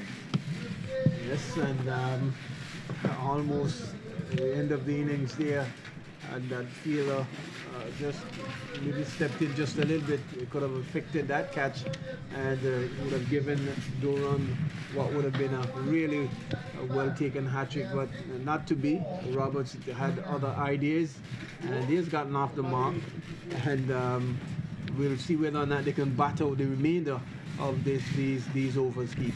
5 overs left as Joe Gums comes in, bowls it one outside the line of the off stump. There's an appeal for catch of the wicket. The fielders, the keeper, and the man at first slip are very confident, and the bowler, Joe Gums, is looking back at umpire Liddy. In fact, he signals a wide. 52 for 9. So the umpire is not interested in the appeal and all of that. Joe Gums will have to go back and bowl again. But a loud appeal by the keeper, the man at first slip, Lyndall Richardson, and Joe Gums, who came all the way down to the batter's end and looked back, screamed an appeal at the umpire, but the umpire lady is on move. This one is carried up to the batsman Roberts, who wants a run. Where is he going? Roberts wants a run. Just push the ball into the offside field. There are 2 fielders rushing in quickly. The ball couldn't be just a few meters off the turf, of the square. Joe Gums again from that far end. He's up there, loops this one up. Outside the line of the off stump, he comes off the edge where short gully would have been. It comes down to a short third man, and they scamper 2 for 2 runs. 54 now for 9. So Roberts living quite dangerously. He's got 3 to his name though. 3 runs in the book for him. Living quite dangerously. Just a slip now. Short backward point. Short extra cover. This one, he hits this one out high, out to the man at mid-wicket. He's gonna land safely in front of Shaka Hard. Had some running to do to his right from wide long on. There's a man at mid-wicket in Durham, but he couldn't get around. And 2 more runs to Roberts. So Roberts is providing some entertainment. The score has gone now to 56 for the loss of 9 in over number 16. This one is outside the line of the off stump. Played into the offside field, out to the man at short backward point, and there is no run. So Joe Gums will be baiting him and looking for this wicket. Very wily, very knowledgeable, very experienced bowler. He comes in, loses one up, and here's the man turning this one nicely out into the square leg region. The fieldsman rushes across quickly, but not quick enough to prevent the 6th run for Roberts and the 57th run of the innings for the Foreign Stars. In fact, over number 16 has come to an end. After 16 overs, it's 57 for the loss of 9. And we'll have some further comments from Tony, and I'll ask John Millington to come in to describe this, the rest of this encounter. The Foreign Stars up against the Beamerz for you. Yes, certainly. The Foreign Stars, they're trying to take it down to the 20 over here. It's 57 for 9 after 16 overs, so just another 4 overs to go. As I say, welcome back into the comments chair here, John Millington. This seems as though we're going to have a real brief afternoon here this afternoon, Millie. Well, brief you said, if the Foreign Stars bat 20, they're winning the game. It's going to be mental, so it's going to take up the attack from this. The commentator's Bhutan taking over from Durham. Mental. So if I'm around the wicket, pass umpire ball to Roberts. Roberts is turning this one down the left side to short mid fine leg. We get 1. Roberts been very active since he came to the crease. Score moves on to 58. 58 for 9. In over number 17, here is Mentos, the ball to Jim Felix. Felix is driving down to long on. They're going to get runs here. They're 1 for 1. That's all they're going to get. Felix has been there for a while. He is now off the mark. He's on 1. Jim Felix. And the total moves on to 59. 59. Sambo, what a game we have at our hand. Yes, it is a very good game. The Beamers are making light work of the Foreign Stars. Here is Mentos, ball to Roberts. Roberts is turning this one again to vacant final. They have 1 for 1. The man from forward square, backward square leg moves away. That's Giovanni Gums, and can't prevent 2 runs. Sloppy. That's the least you can say. He stopped the ball and took a day and a half to pick it up. In the meantime, Roberts came back for his 9th run. And the total moves on to 61. And here is Mentos to Roberts. Roberts is sitting this one straight to the man. The return comes in. Gone. Roberts is run out. And that wasn't a run. And suicide has been committed. Well, Millie, it was 61 all out. Winning the toss, choosing to bat. And you cannot and will not believe that this is the same team that defeated Beamerz in their first game. Well, somebody say revenge is sweet. Revenge is sweet. Karma it is, I believe, for it is not over though. 61 all out in the course of over number 17. 61 all out, and the Beamers will just require just over 3 runs and over to overhaul the 61 scored by the Foreign Stars, and with their star batsman back, Dion Burton, they are going to look to make light work of this total. Yes, it will be very light work of the Foreign Stars, who only managed 61 runs. It was a very disastrous performance by the Foreign Stars. 2 wickets went by, well, 3 wickets went by the way of run out. Very poor running between the wickets by the Foreign Stars. When you win the toss and you look to bat on a beautiful Sunday evening like this, you must be looking for a score at 140 minimum. It wasn't to be. It was the Foreign Star who won the toss and chose to bat first. And in choosing to bat, they lost wickets at very regular intervals. It was 5 for 1 when Dion Williams went caught on the final and the mid wicket boundary. It was Shaka Haji picking up wicket number 1. They were 5 for 1. In the second, the second wicket wasn't too far away. The Beamerz struck again, and it was 10 for 2. 10 for 2. At that time, it was Cyril who was bowled by Shaka Hodge, and he made 5. Deon Williams, he scored 4. Cyril, he was gone for 5.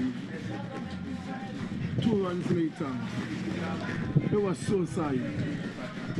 Looking for 2 runs, Benjamin was run out, and he went for 2. The Foreign Stars were in all sorts of trouble. They were 12 for 3. 11 runs, in fact 11 runs later, it was the skipper. After a wonderful 2-run wonderful stroke, 1 for 6, 1 for 4. He edged one from Giovanni Gums, and Deon Burton accepted a very straightforward, simple catch. Thank you very much. Skipper White was gone, and the ship was sinking. Yes, from start, they went downhill. They never recovered from scoring runs. They just went downhill, and they made very light work of the bowlers who were there. The Beamerz stuck to their plan and did what they had to do. Well, there was no reprieve when Olivier went. It was 23 for 4.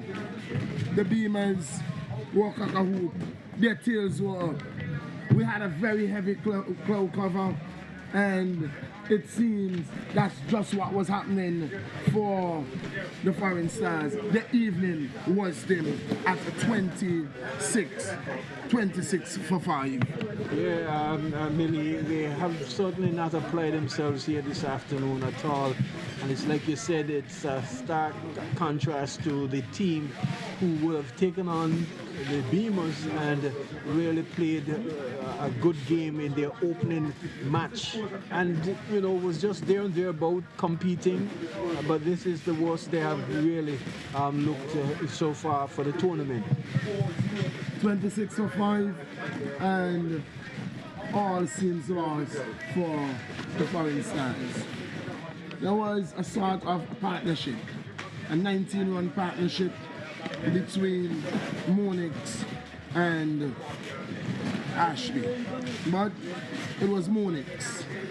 It was Monix who departed first, and when Monix went, it was 45 for 6.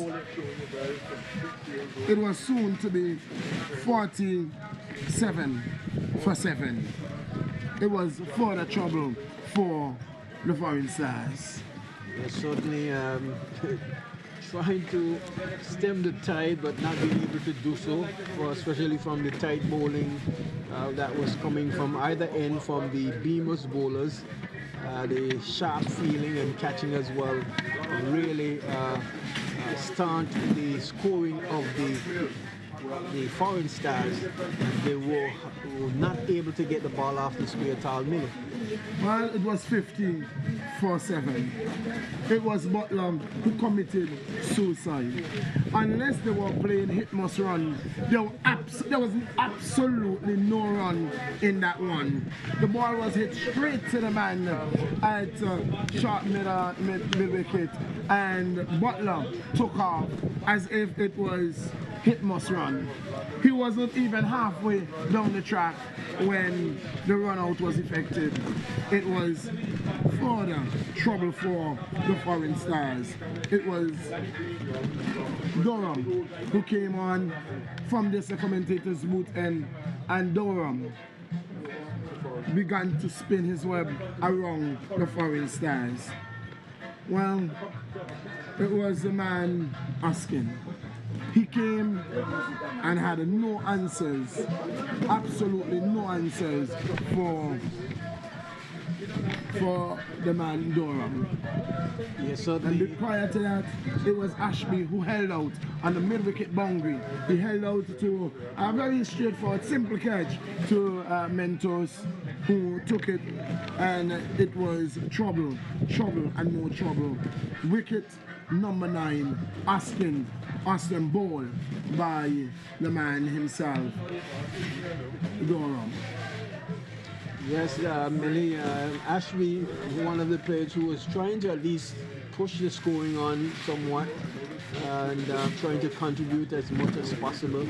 But we see some suicidal running. It's like you said, hit must run. Remember that game that we used to play from time to time where the batters for the foreign stars, it was basically according to their body language and the way how they apply themselves out there, as if they were saying, well, okay, we just need to, we have some way to go for 5 o'clock, and so we really need to get out of here in quick time, not applying themselves, and we've seen where the downfall of their contribution to runs on the scoreboard. Well, it was an 11-run partnership between Felix and Roberts. Felix and Roberts put on 11 runs, and that helped the Foreign Stars to 61 when it was the man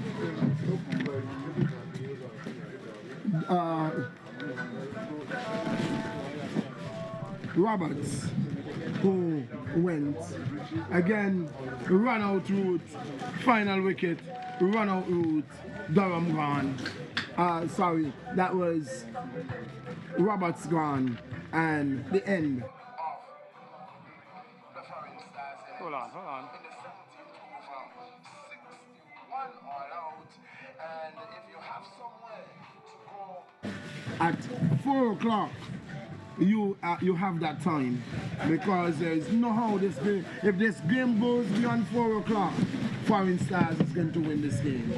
Well, here it's 10 minutes to 3, so we've got another 10 minutes. Foreign Stars, what's your impression of today's this inning? Well, my guys didn't perform good at all. Well, the open batsman didn't score the way they're supposed to score. Well, after that, I suspect, well, my guys just going low. We fall short of the run. Despite the 50 runs that you all made, do you think your guys can make a good game out of it still? They could still do a good game because of that's cricket. But my guys didn't score enough runs. Do you have a lot of spinners on your side? We have about 3 spinners on our side. And what could be the key in even winning this game for you? The spinners or the pacers? Well, I believe more on the spinners. Okay. So it was nice talking to you. Okay, thank you very much. Enjoy the rest of the day. You too. Thanks.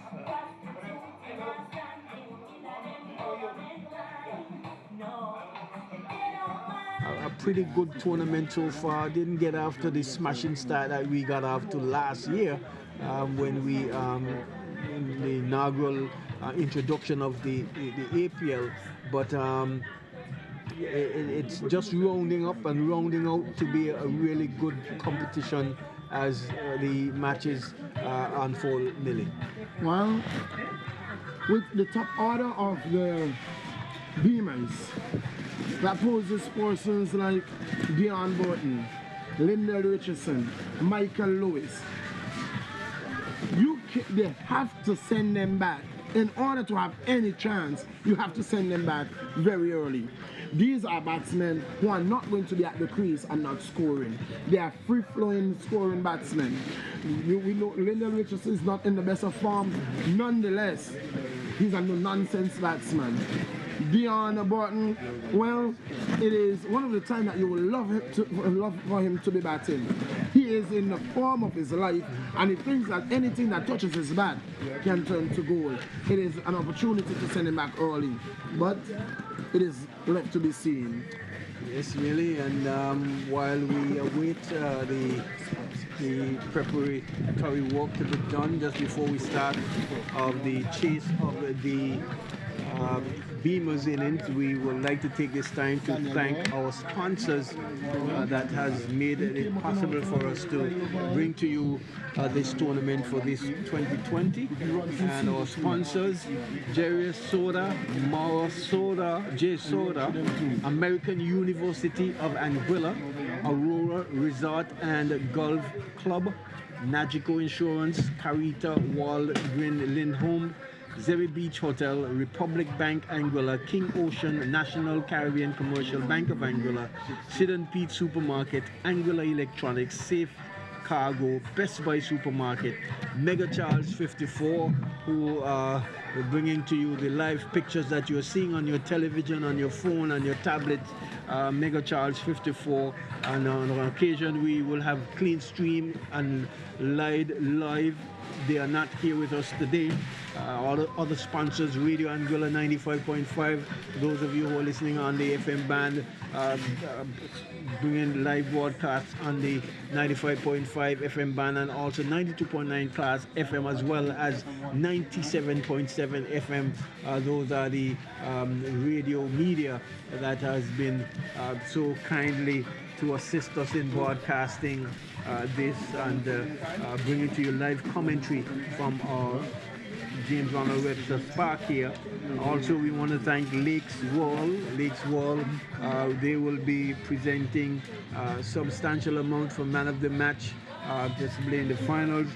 We also want to thank Lowell Hadge, our sponsor, for score sheets as well, and we want to thank Baker, the man Baker Gums, for jumping on board and for being one of our sponsors for this illustrious tournament, Millington. So to all of our sponsors and to all those who would still like to sponsor, it's not too late. You can certainly call Mr. Alkins Rogers, and he will tell you exactly what you need to do to get your name on this list as well. To all who are taking the broadcast, we appreciate you, and we do hope that we've been doing justice to what we've been producing so far, Millie. Indeed, we have seen the roller on the wicket now, and in fact the opening pair for the Beamerz, it's going to be Lindell Richardson and Damian Williams. Yes, Damian Williams, Lindell Richardson. And Miller, this breeze is very, very strong breeze coming to the back of us here, coming through our microphones. And nice bright sunshine.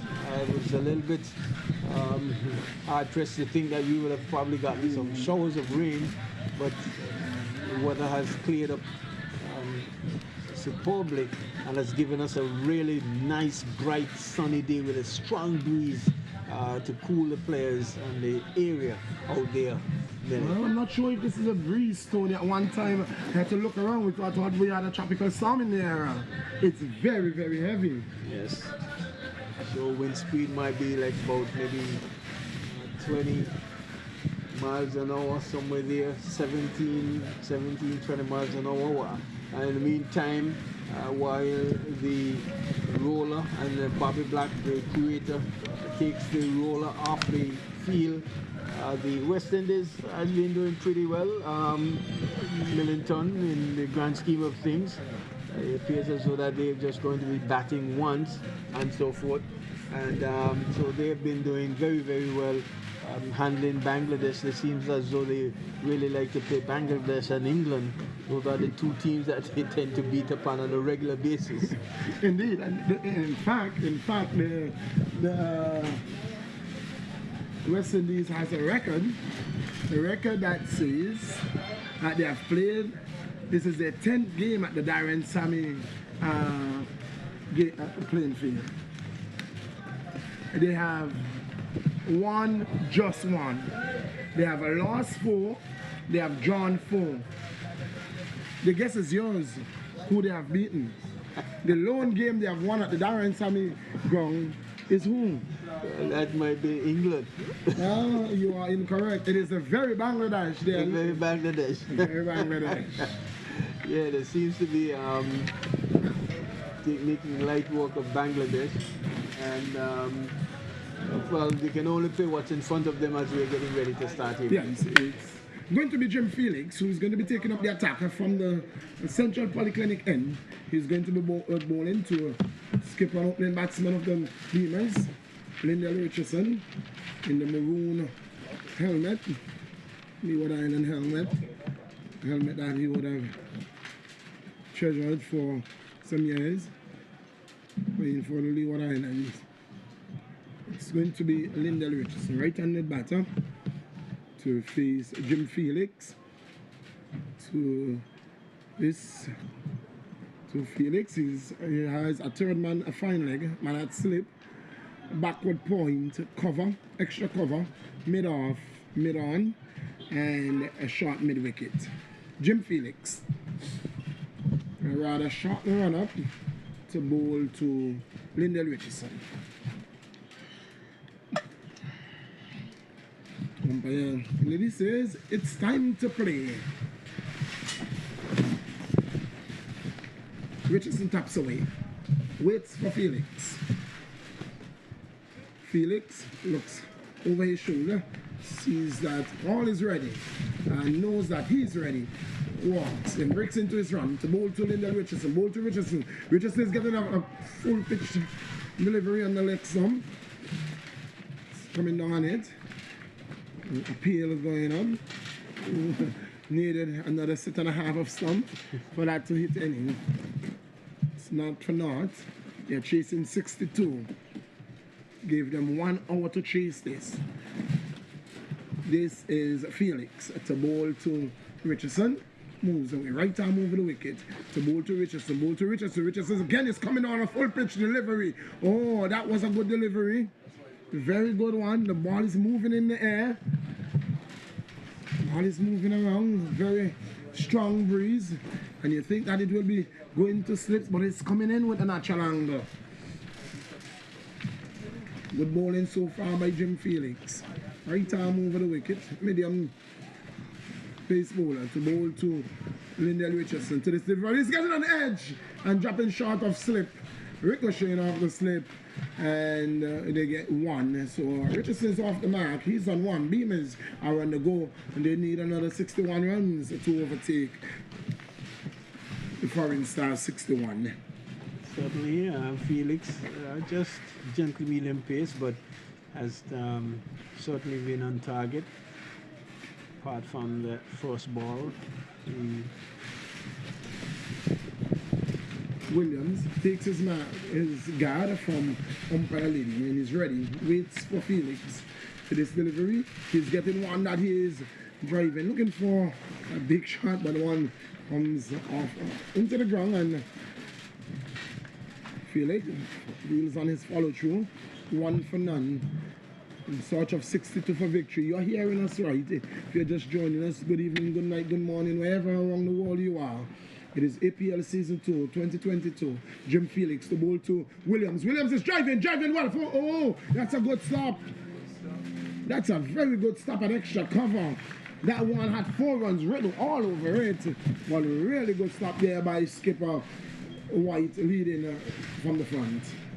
It's certainly a good shot there, a good shot and good feeling there. All ends up the fielder there at extra cover, saving at least 2-3 runs. Here is Felix to bowl to Williams. Bowl to Williams. Williams is hitting this one for 4. Lovely stroke. It was all timing. It was short. It was wide. Room given, room accepted, and he steered it past the man at cover point. Oh, he caressed that one superbly. That goes away for 4. Really good shot here in the over there, Millie. Even a better one than the previous one before.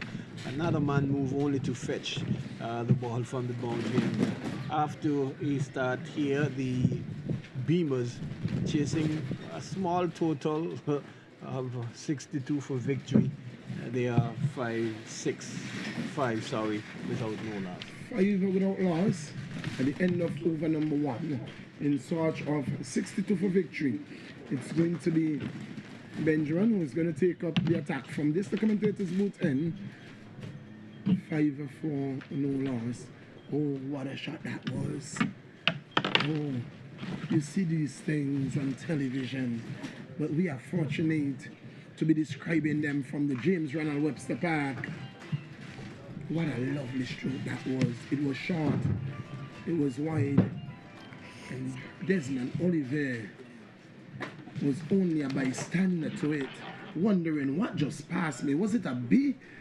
Oh, it went screaming across the outfield for 4. It's going to be Benjamin, left arm over the wicket, to bowl to Lindell Richardson. Moves away from us here. Very wide of the crease. Bowl to Richardson is getting a wide. Oh, don't have enough. You didn't get enough, but you are giving gifts. Let's say welcome to one and only. It's Zulma. Oh. Good afternoon, Millie. How are you today? I'm good. Here is Benjamin to bowl to Richardson. Richardson's coming forward. Not looking to score, just pushing it on the onside for Lindell Richardson. It is long, it's a third man, fine leg, mid on, mid off, mid wicket, man forward of square, extra cover, backward point. Here is the asking man at forward of square to drop, sweeping, and the third man has come up into a gully region. Here, short third region. Here is Benjamin to Richardson. Richardson's hitting this one over the top of backward point. They've gone for one. Looking for a second run. It's not on. This could be trouble. He is gone. He's gone. Run out and run out continue. The run outs continue.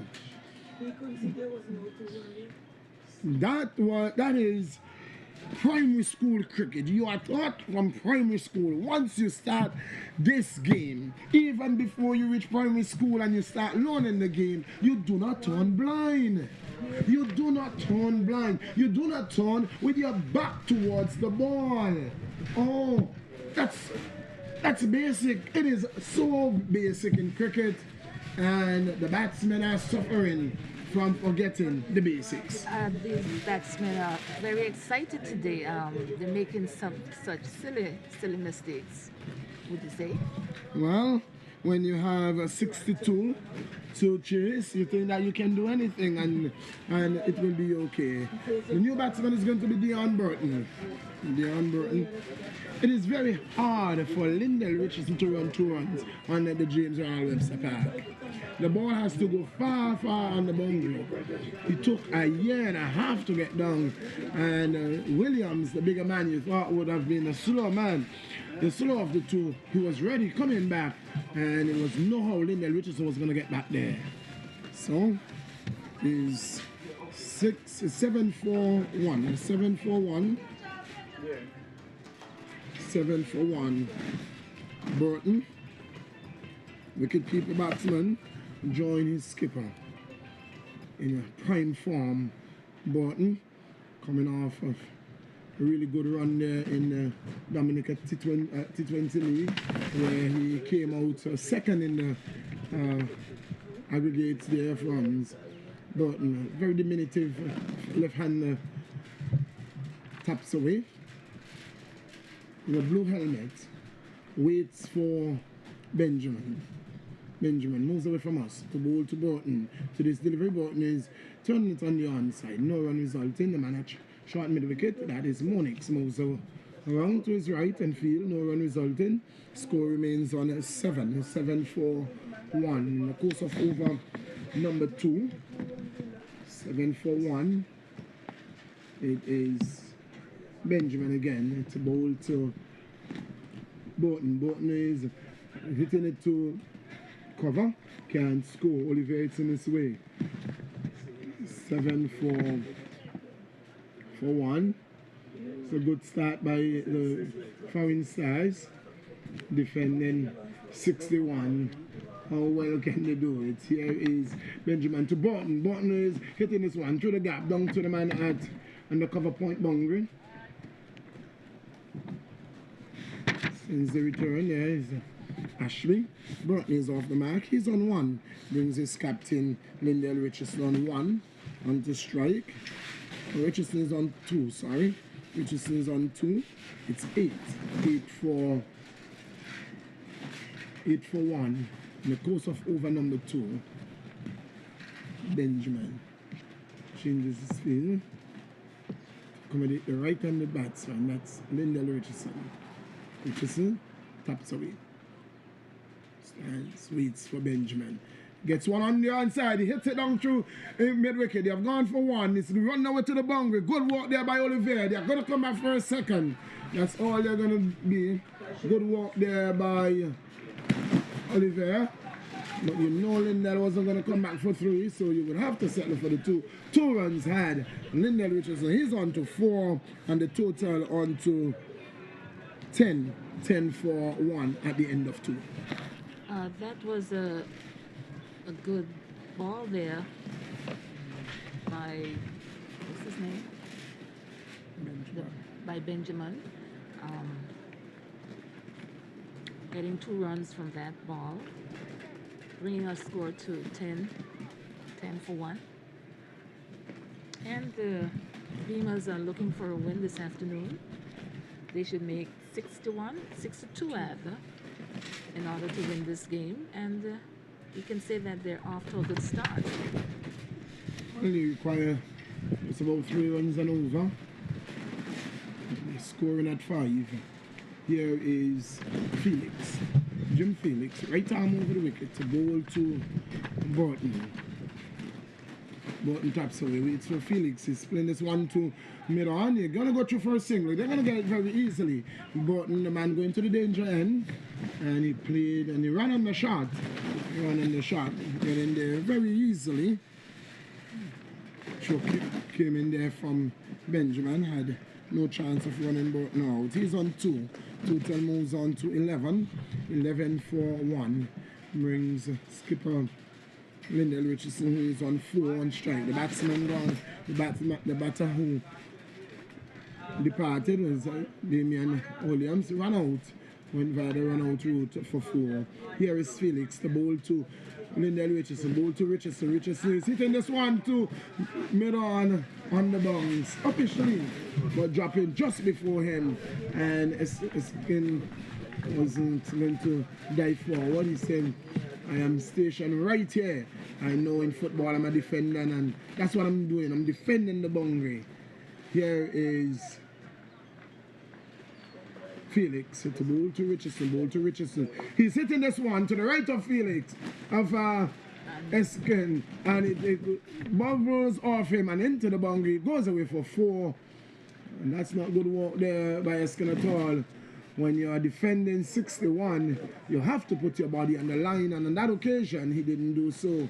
And the ball ricocheted off him and into the boundary. It goes away for 4. Richardson moves on to 8.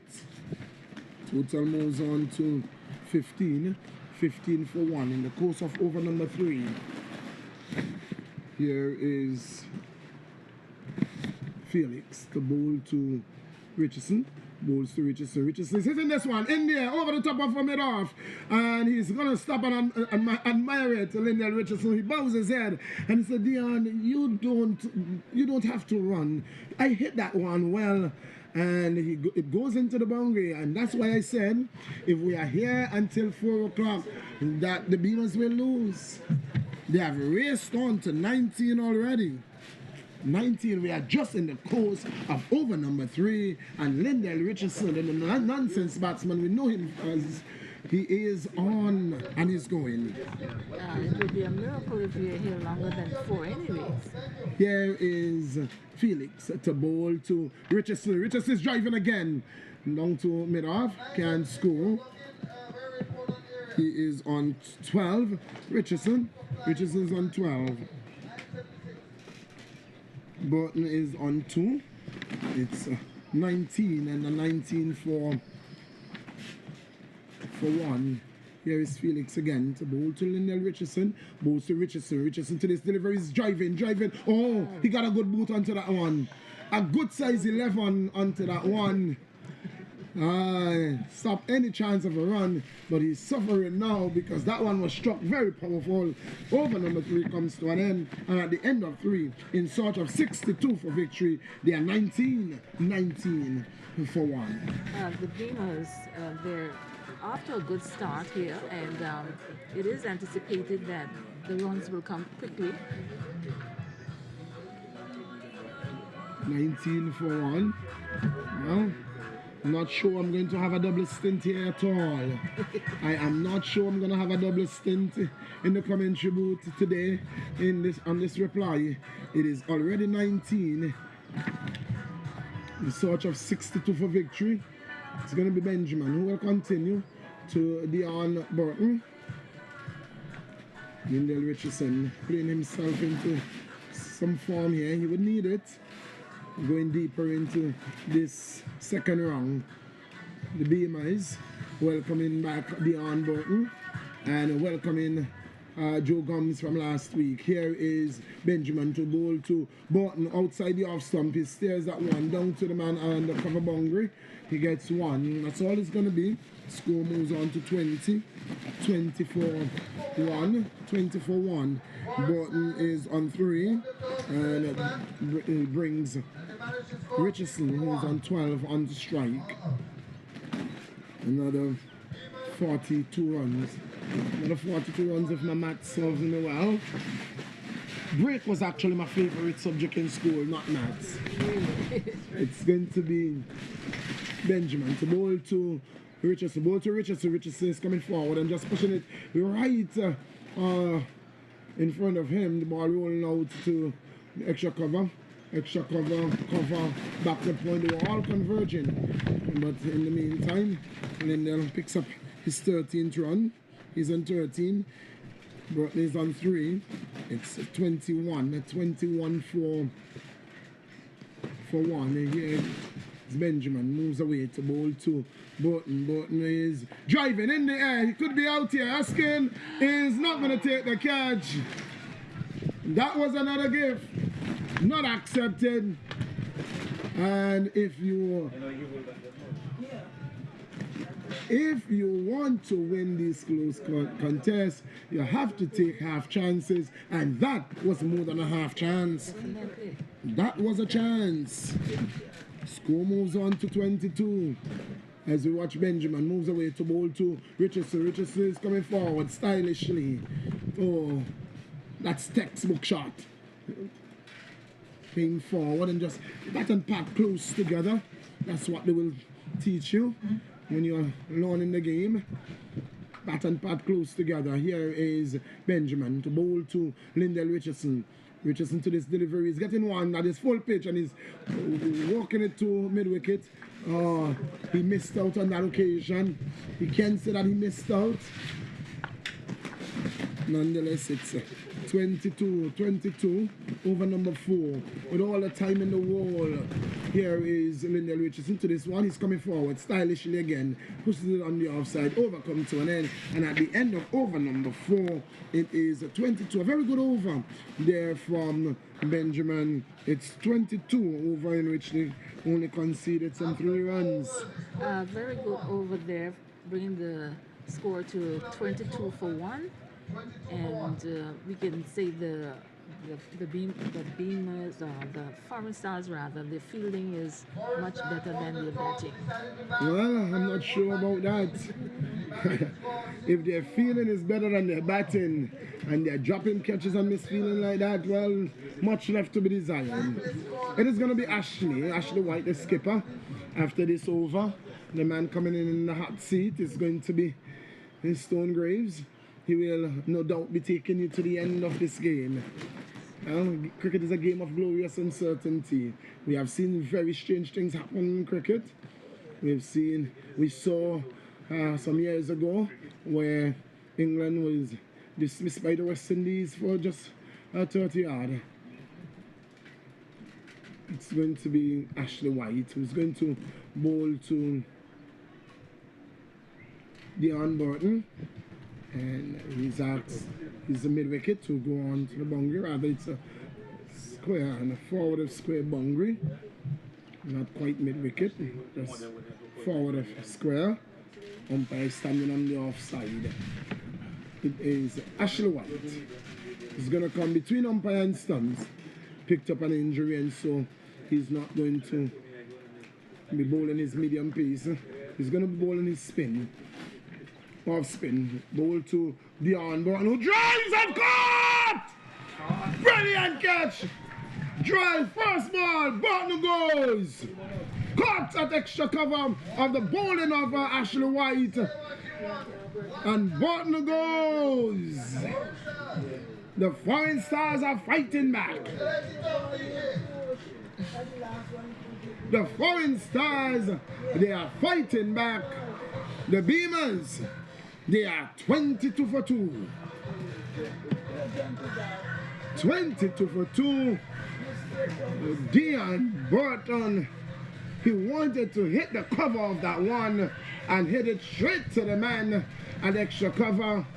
And the man with some bucket hands, when he opened his palm, they are wide like the top of a bucket. That's the man Monix. And he said, thank you, come right here. I love you.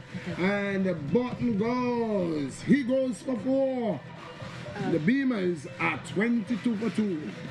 A good catch there by Monix.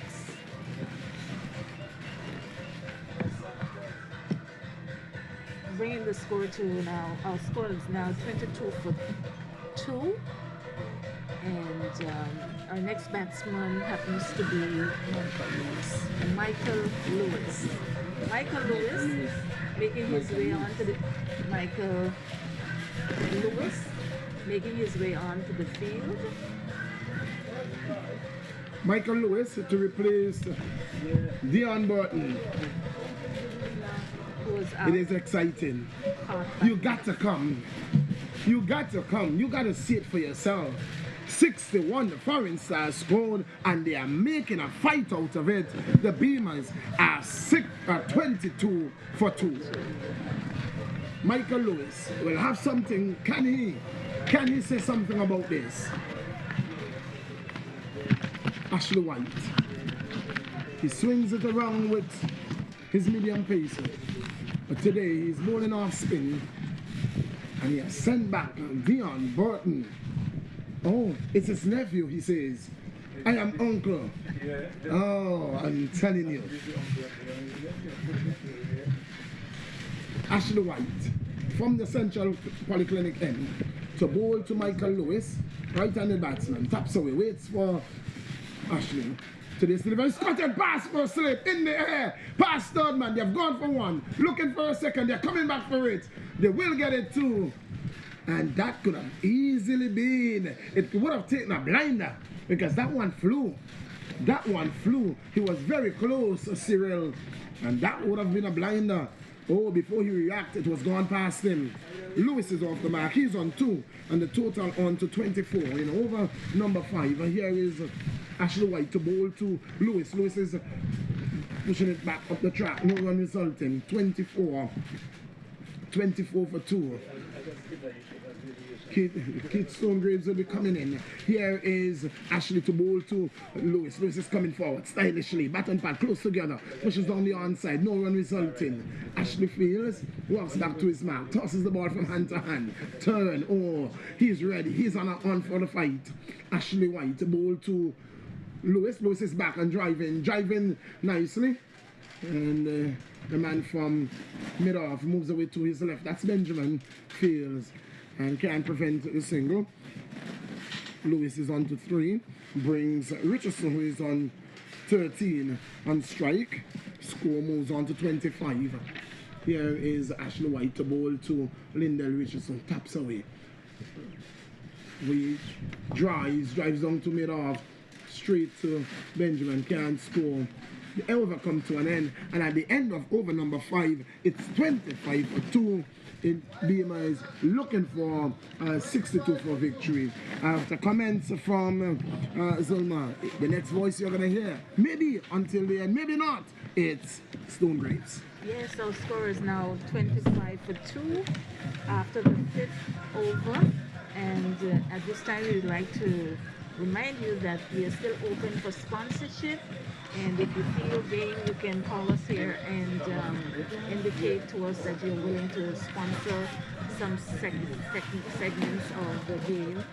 And we also want to thank our sponsors in the meantime for coming on board. Those of you who are on board and those of you who are thinking about coming on board, we welcome you here at the JRWP, or you can contact Alkins Rogers and inform him of your decision. So we're about to see the start of over number 6.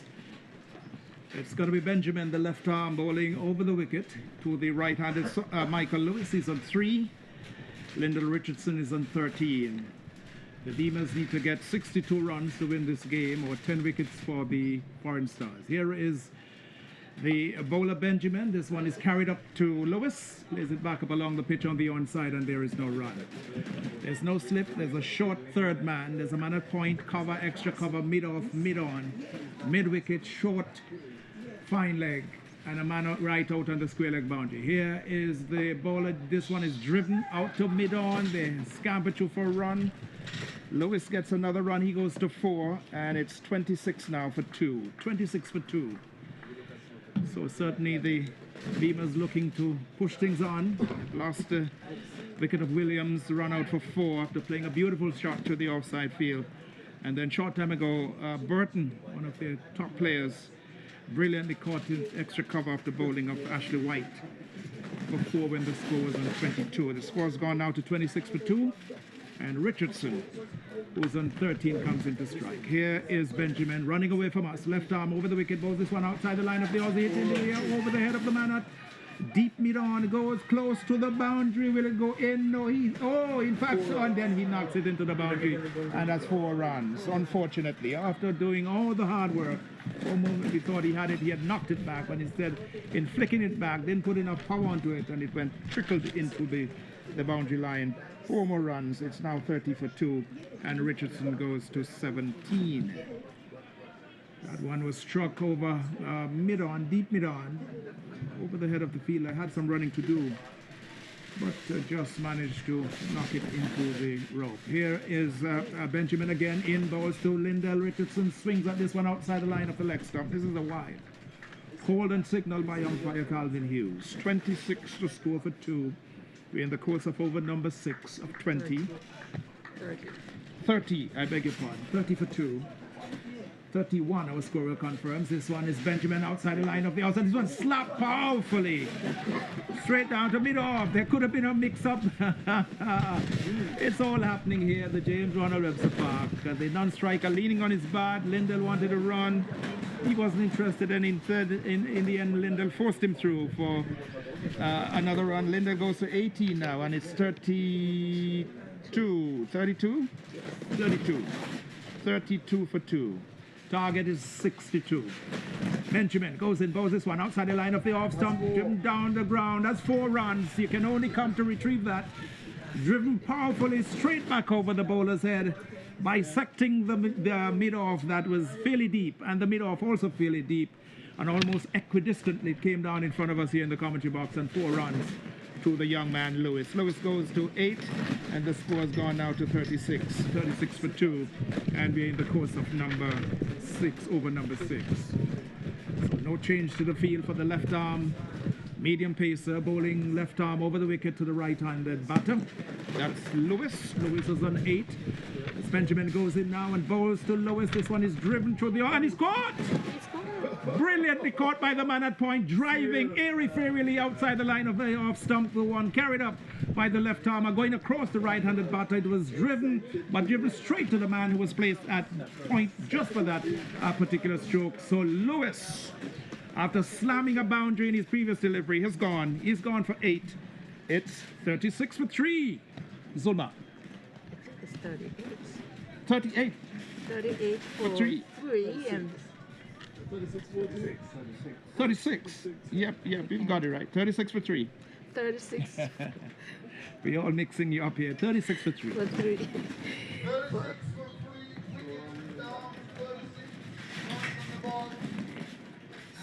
So, go ahead, Zulma. So the score has now moved on to 36 for 3, and That was a wonderful catch there by the man on Looks like Felix it was. Yeah, at point. at points. Cyril it was. Cyril, in fact, and not Felix. So Cyril was the catcher at point. Right. So that was a wonderful catch there by Cyril. So 36-4-3. We are still in over number 6. The new man going out, that's Durham. Daniel Durham, the left arm spinner. Bowled a wonderful spell, was on a hat-trick when he bowled here today. Picked up 2 wickets in the innings. The Foreign Stars winning the toss and batting, being bowled out quite cheaply for 61 runs. And now applying a bit of pressure to the Beamerz, who need to get 62. Beamerz are now 36-4-3, as Ashley White will continue with over number 7. White goes in now, bowls to Lendl, who drives out to the man at wide long off, gets himself another run. That would be his 19th run, and it's 37 now for 3. So the left-handed batter in Daniel Durham, tall man, very well built, big shoulders, big broad shoulders, very powerful legs, certainly 6'2" or 6'3" for height. The bat almost looks minuscule in his hand. He's a big man, really big man. See Ashley White ringing some changes. Let's see. There's what would probably be considered like a short third man, very, very short third man. That's not a slip. Short fine, square leg, mid wicket, mid on, long off right back, cover, extra cover. The man is sweeping on the deep cover boundary. Where is this player going? He's coming into the offside field for the left-handed batter. He's coming into a short backward point. So there's short third man stopping the single, no doubt, and a short backward point.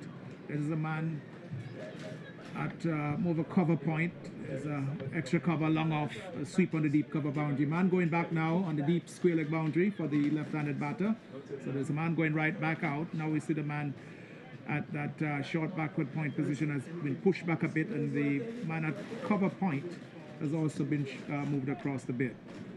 So Ashley White really trying to tighten things up here. We're in over number 7. It's been bowled by the captain, Ashley White, from the Southern or Central Polyclinic end. 37 for 3. This is over number 7 been bowled, and Ashley White continues to ring the changes. Now he's asking the man out at deep square leg to come more to a deep mid-wicket. So he's coming a little further to his right. He's gone that way. Here is Ashley White. His first delivery to Durham, who comes forward and plays defensively. Back up along the strip for the bowler to field, and there is no run. So the Foreign Stars looking to make a match of this. Certainly the Beamerz will be wanting to get home pretty soon. Just coming up to about 3:27. As Ashley White comes around the wicket now, so Durham comes onto the front foot, nudges this one into the onside, out to short mid-wicket. It's fielded by Ashby, and there is no run. And for a moment now, we see the Foreign Stars beginning to play cricket. Certainly they did not start that way today. This one is faster, flatter, tucked into the onside again. Out to the man, can't score. Straight to the man at short mid-wicket, no run. So good bit of bowling. Clever bit of bowling. Ashley White using all his experience. He comes in round the wicket, looks this one up to Durham, who hits this one in the air. It will land well safe of the man coming off the long on boundary. So Durham gets off the mark. He's won. It's now 38-4-3. Lyndall Richardson, the right-handed batter, comes in to face White. Lyndall has 19. Williams out for 4, run out. And Burton out for 4 as well. 38 is the scorer. 38 for 3. So yeah, go ahead, Zola. Foreign Stars will be looking for another 23 runs in order to win this game this evening. This one is played nicely straight to the man at cover point by Lyndall Richardson. Completes over number 7. So after 7 overs, the Beamerz set 62 for victory. They're 38 for 3. After 7 overs, the Beamerz are 38 for 3. So we're now moving into the 8th over in this game. Beamerz versus Foreign Stars. The Beamerz looking for some sort of win today. They're 30. Foreign Stars looking for a win here. It's a bit overcast, but don't expect any rain this afternoon. Certainly not. So in the India-Ireland game, India 75 for 2 in a 12-over contest. Ireland just getting, I think, 108. And India 75 for 2 in what over, Millie? How many overs for the Indians? 5.5. So it's been reduced to 12 overs. I think there was some. So that's the game. India versus Ireland. The game being played in Ireland. One at T20. England versus New Zealand. England needing a further 113. 1 day to go in that test match. 8 wickets standing. Joe Root is still there unbeaten at 50 yard. And Pope is there on 88 not out. Here at the James Warner Webster Park. It's going to be Benjamin now. He'll be bowling to Duran. 38 for 3. This one is driven past the man at mid-off out to the long off area for an easy single for Durham. He goes to 2 now, and it's 39. 39 for 3 as we start over number 8. We've lost the sunshine momentarily, but still light is still good. No problem with the light. Very cool afternoon now. It's turned out to be. It was much more humid a little earlier. Here is Benjamin, goes in, bows this one to Lendell Richards, who drives straight to the man at deep mid-off. And there is no run. That's Jim Felix. Richardson is kept on 19. Daniel Duran is on 2. As the Beamers are just taking their time. Lots of overs left in this game to get to 62 to win this match. As Benjamin goes in now and bows to Lindell Richardson, hits this one in the out to the man at mid-on, long on, mid-on, and he's out. He is out. Driving uppishly, the man at mid-on was placed there for the catch. He had to just move a few steps in, and he cupped it this time, grasping onto the ball very tightly, ensuring that it did not go to the ground. So Lindell Richardson, the skipper of the Beamers, goes. It's good old cricket, good old cricket. What a game of cricket. 39 for 4, Zulma Webster. 39 for 4. That was a good catch there by We're trying to make up the fieldsman there, but at Marvin Erskine is the fieldsman. Erskine, caught by Marvin Erskine, and the score remains at 40 for 4 now in the 8th over, and the team are now communicating with one another and moving back to their respective positions. So who's the new man going out here, Millie? Wycliffe Gums. The new batter is Wycliffe Gums. Wycliffe Gums is the new batter going out to partner with Daniel Durham. Durham is 2. It's 39 for 4. 39 for 4. What a game of cricket. It's never over in this great game of cricket until it's over. 61 runs were scored by the Foreign Stars, and we said, well, you would see the score 61 and say, well, nah, it's going to be knocked off, but you just never know. It's not over until it's over. Lindell Richardson going caught by Marvin Erskine at deep mid-on. After bowling of Benjamin for 19.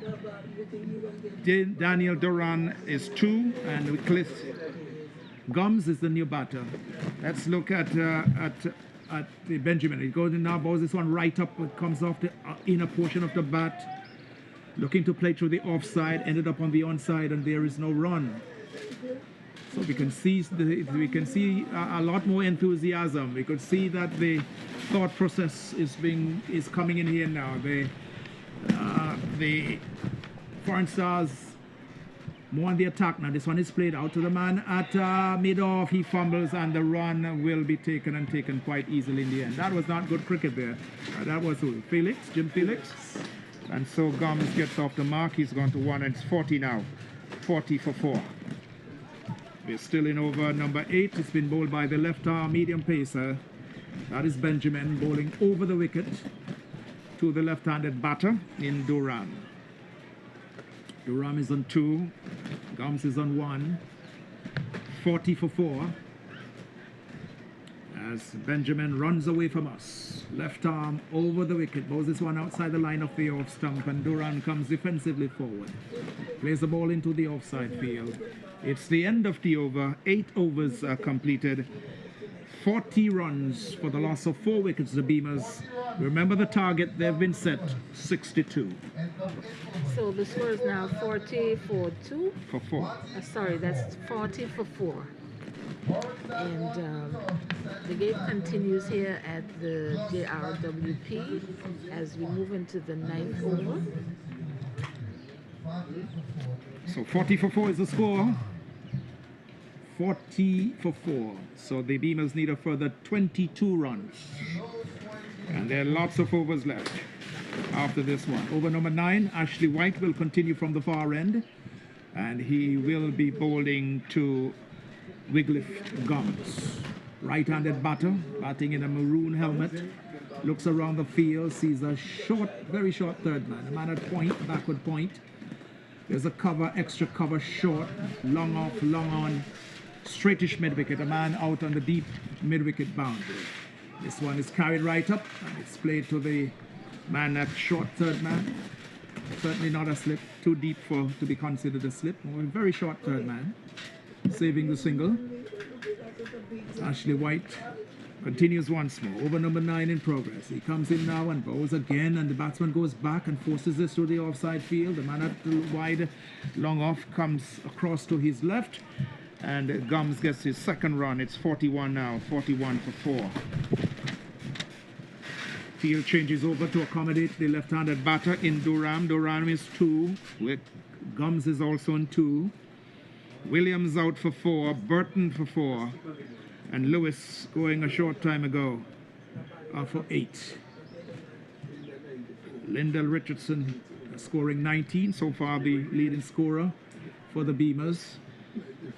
41 for 4 as Ashley White round the wicket now bowls to Duran, who plays this one nicely but straight to the man at short mid wicket in Ashby, moving smartly, smoothly and quickly to his right, prevents the ball going past him. Here is Ashley White from that far end again, ambles up, bowls this one to Duran, who hits this one in the air. It's gone up. The catch asks for it and takes a catch, and Durham is out. So the 5th wicket goes down for the Beamers. 41 for 5. What a game of cricket. And we keep reminding you, it's never over until it's over. So Durham goes for 2, caught by the wicketkeeper. Off the bowling of Ashley White.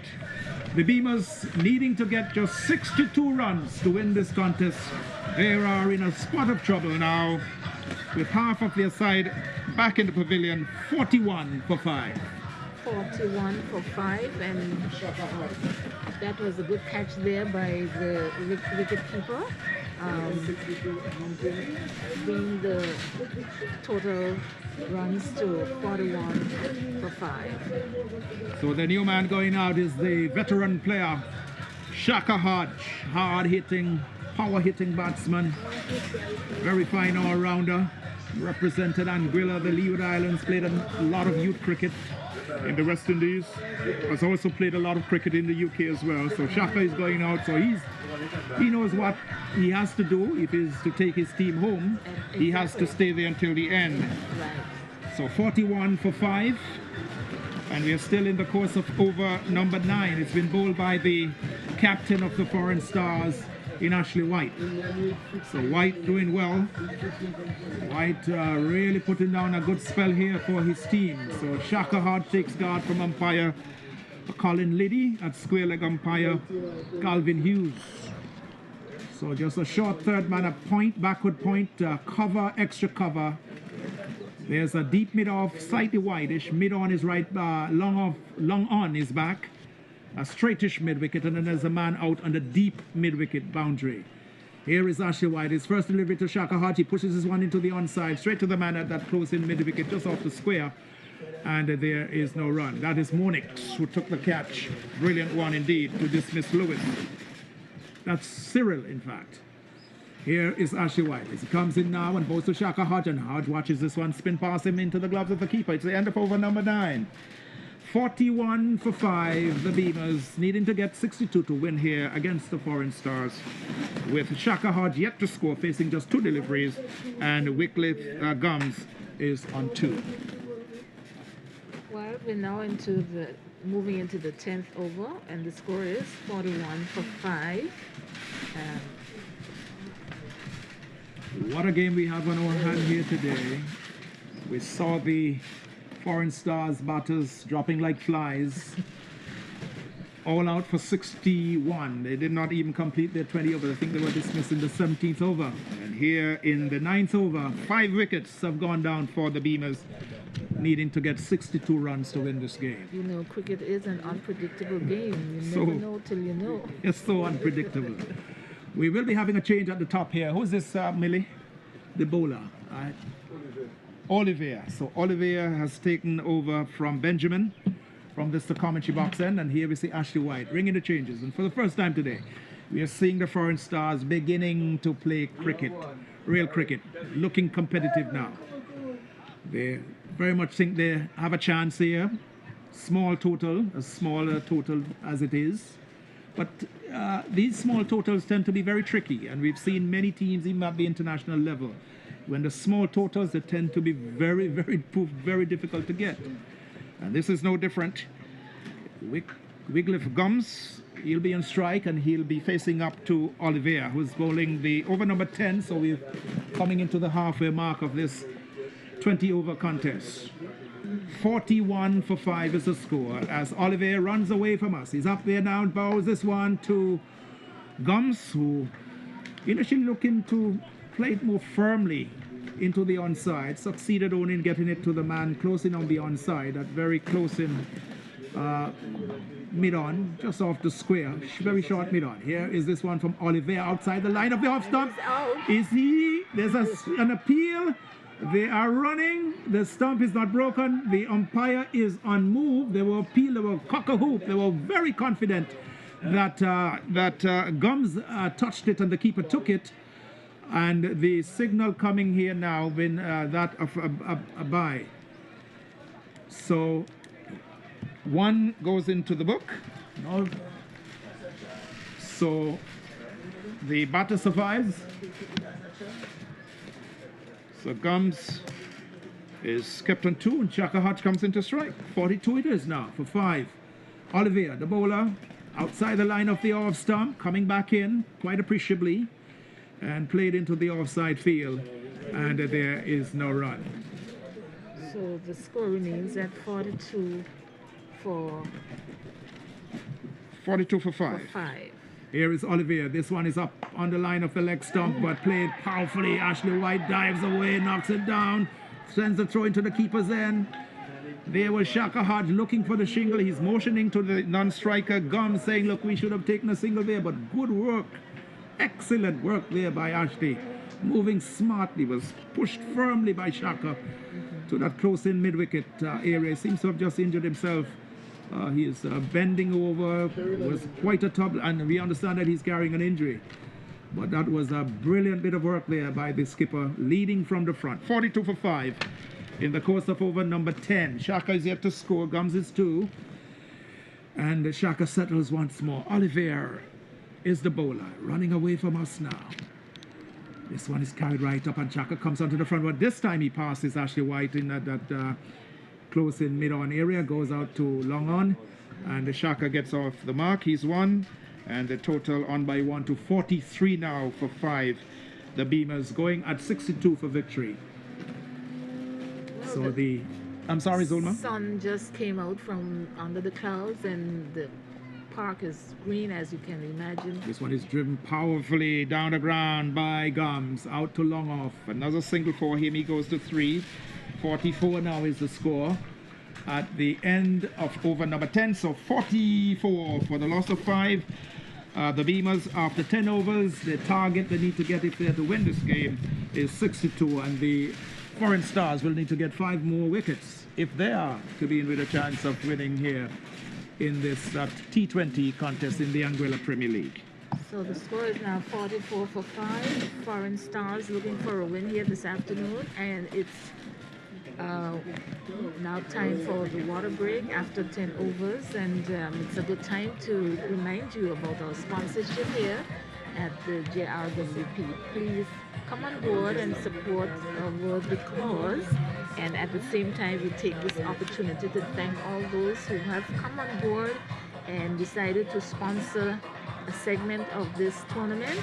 And we'd like to thank Baker Gums, Lowell Hodge, Lakes World, Lloyd's Live 97.7 FM Radio, Class FM, Radio Anguilla, Clean Stream, Mega Charles 54, Best Buy Supermarket, Safe Cargo, Anguilla Electronics, Sid and Pizza Supermarket, National Commercial Bank of Anguilla, King Ocean, Republic Bank Anguilla, Zene Beach Hotel, Carita Walgreen Lindum, Magical Insurance, Aurora Resort and Golf Club, American University of Anguilla, Mihar J. Suda, and Jerry Suda. Please call Alkins Rogers 235-2218 if you are willing and able to assist in our sponsorship.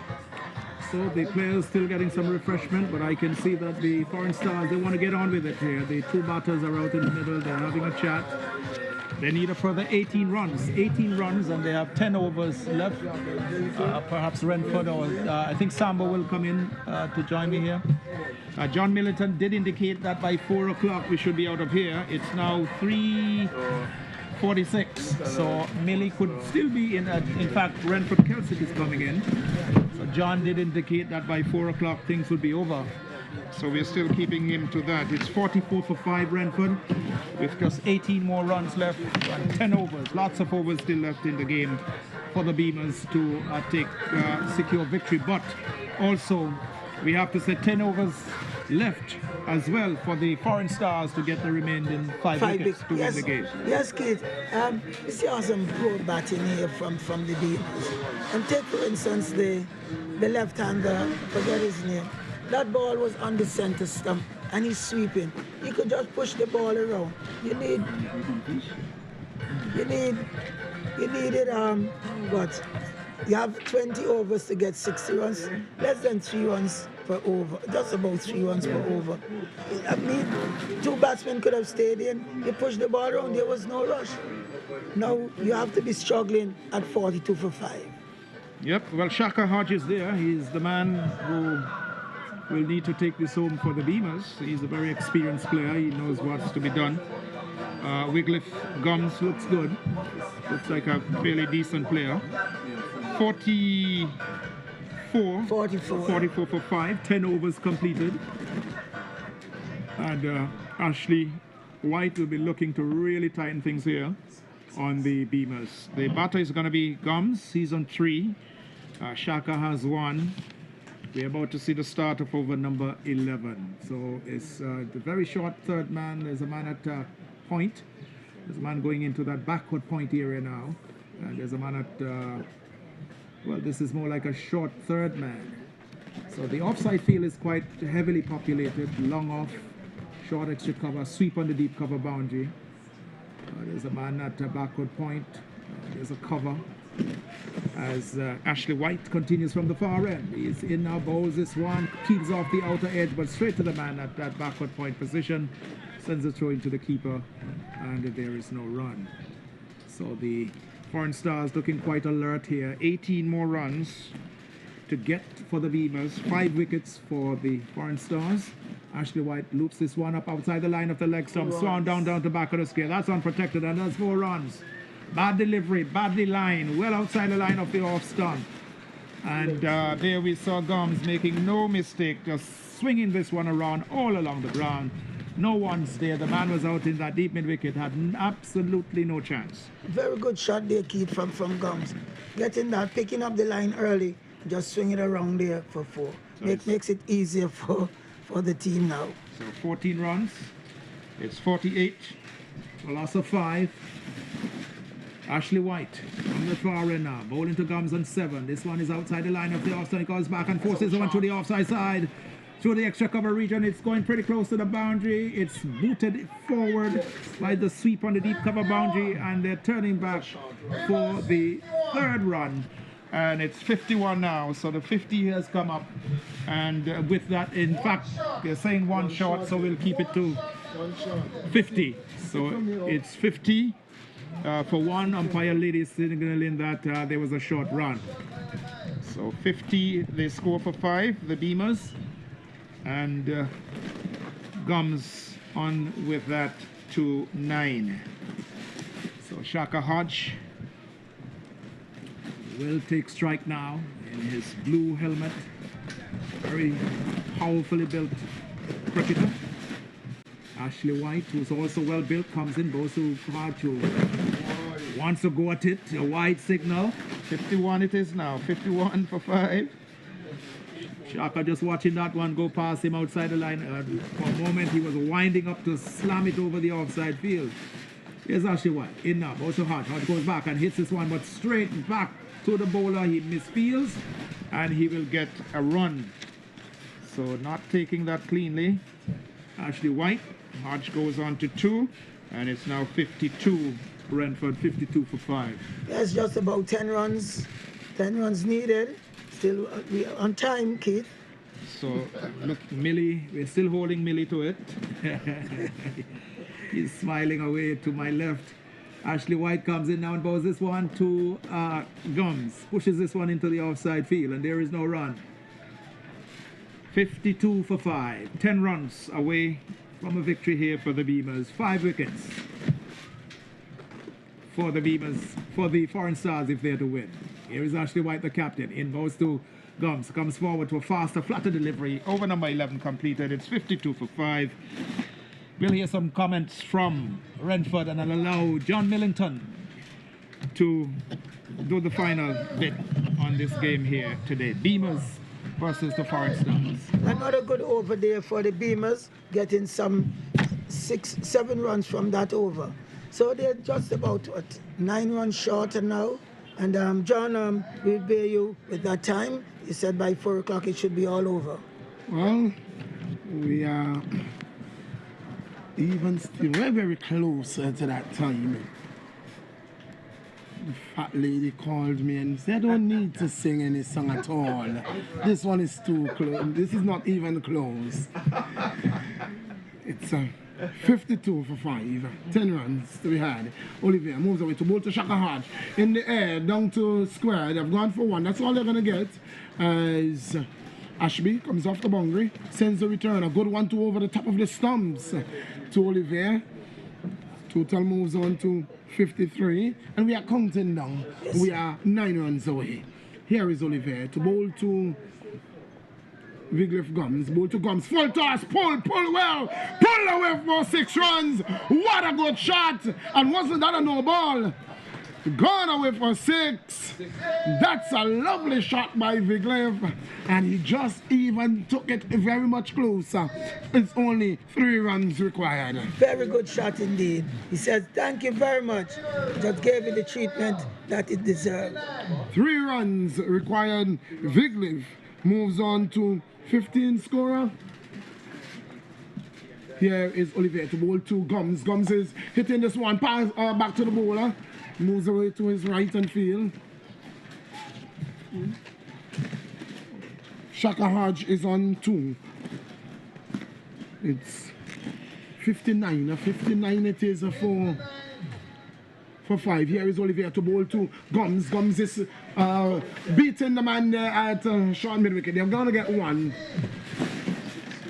60. Told you if we are here until 4 o'clock, then the Foreign Stars will win this game. Anytime after 4 o'clock, Foreign Stars is winning this game. Here is Olivier to bowl to Shaka Hodge. 2 runs required. Bowl to Hodge. Hodge is playing this one to backward point. They're going to get a single. Scores are level. Scores are level. Scores are level. 61 for 5. 61 for 5, and the Foreign Stars are facing defeat. 61 was never a target that was defendable, and you see it, they got some early joys, but in the end it is indeed the Beamerz who are having the last laugh. Yes, they are, and I think it's revenge for the Beamerz because the first match they defeated the Beamerz. So the Beamerz came with blood in their eyes, as you would say, dismissing them for a paltry 60-61. So the scores are level at this time, and just one run to win, and no doubt Shaka, I think, will be facing, and he will try to get that run in this over. Yes, Gums is on 16, Hodge is on 3. It's a 61 for 5. 61 for 5. The Beamerz making it harder than it should have been. There are some persons who don't watch cricket because they say cricketers will give you a heart attack. 61 for 5. It's going to be Monix. It's going to be Monix who is going to be bowling from the Central Polyclinic. And just to put the icing on the cake, as one will say, Shaka Hodge is going to look for a big shot. He's going to look to hit him out of the ground, and those vehicles can be in trouble. Monix to bowl to Hodge. Bowls to Hodge. Hodge is hitting this one in the air, and it's going to be caught, no job. He drops the catch. Ball goes away for 4. Beamerz have won, and at 2 minutes to 4 o'clock, ball goes away for 4. And he's not even going for the ball, he's going to retrieve the ball now. You got a signal. At the end of the over, at the end of the game, it is 65 for 5, 65 for 5, and the Beamerz have won the game, and the Foreign Stars have been defeated at 2 minutes to 4 o'clock. Isn't that the time? Yes, John. I told you. John, yes, you were on time. But John, this is poor cricket. That catch should have been taken. That catch should have been taken, John. And Yes. and Beamerz winning this game by maybe 4 wickets. Yes, but not well. by 5 wickets. That's an easy catch. Well, it should have been. It should have been an easy catch. I heard Zulma said earlier that their feeling was better than their batting. But I think even Stevens, their batting and their feeling today. The Foreign Stars, much to be desired. Absolutely no competition at all today. And the Beamerz coming out on top, beating the Foreign Stars by 5 wickets. Yes, ending up, as we say, getting their revenge. But let me remind our listeners about a word from our sponsors before we leave. Jerry Suda, Meha J. Suda, American University of Anguilla, Aurora Resort and Golf Club, Najiko Insurance, Carita Walgreen Lindome, Zemi Beach Hotel, Republic Bank Anguilla, King Ocean, National Commercial Bank Anguilla Limited, Sid and Pete Supermarket, Anguilla Electronics, Safe Cargo, Best Buy Supermarket, Mega Charge 54, Clean Stream, Radio Anguilla Class FM, Lloyd's Live 97.7 FM, Lakes World, Lowell Hodge, and Baker Gums. Well, it is because of our sponsors, Kelsey, why APL Season 2 2022 is possible, and they are worth making mention of again. Yes, so they're Jerry Suda, Mayor Joe Suda, American University of Anguilla, Aurora Resort and Golf Club, Najiko Insurance, Carita Walgreen Lindome, Zemi Beach Hotel, Republic Bank Anguilla, King Ocean, National Commercial Bank of Anguilla, Sid and Pete Supermarket, Anguilla Electronics, Safe Cargo, Best Buy Supermarket, Mega Charge 54, Clean Stream, Radio Anguilla Class FM, Lloyd's Live 97.7 FM, Lakes World, Lowell Hodge, and Baker Gums. Well, thank you to all our sponsors. It is because of you why APL Season 2022 is possible. And today we saw a game, the earliest we would ever leave in the James Earl Webster Park, one would believe. It is not yet even 4 o'clock. And the game is finished. Yes, if you're just coming in and you're just tuning in, it is not the break. No, it is the completion of the game. And the Foreign Stars are winning the toss, choosing to bat. They were skittled out for 61. And in reply, the Beamerz and all is scared, but overhauling the total, they scored 65 for 5, winning the game by 5 wickets, and so securing 3 needed points. And yes, John, we could remind our listeners about the matches for next weekend, all being well. That's 13. That's match 13, the end of match 13, and so next week it is going to be big. Yes, because we have the guys from the Superstars. It is the Farrington Super Sixers. Sorry, they would be playing next week, and that game is going to be a big game as the Super Sixers take on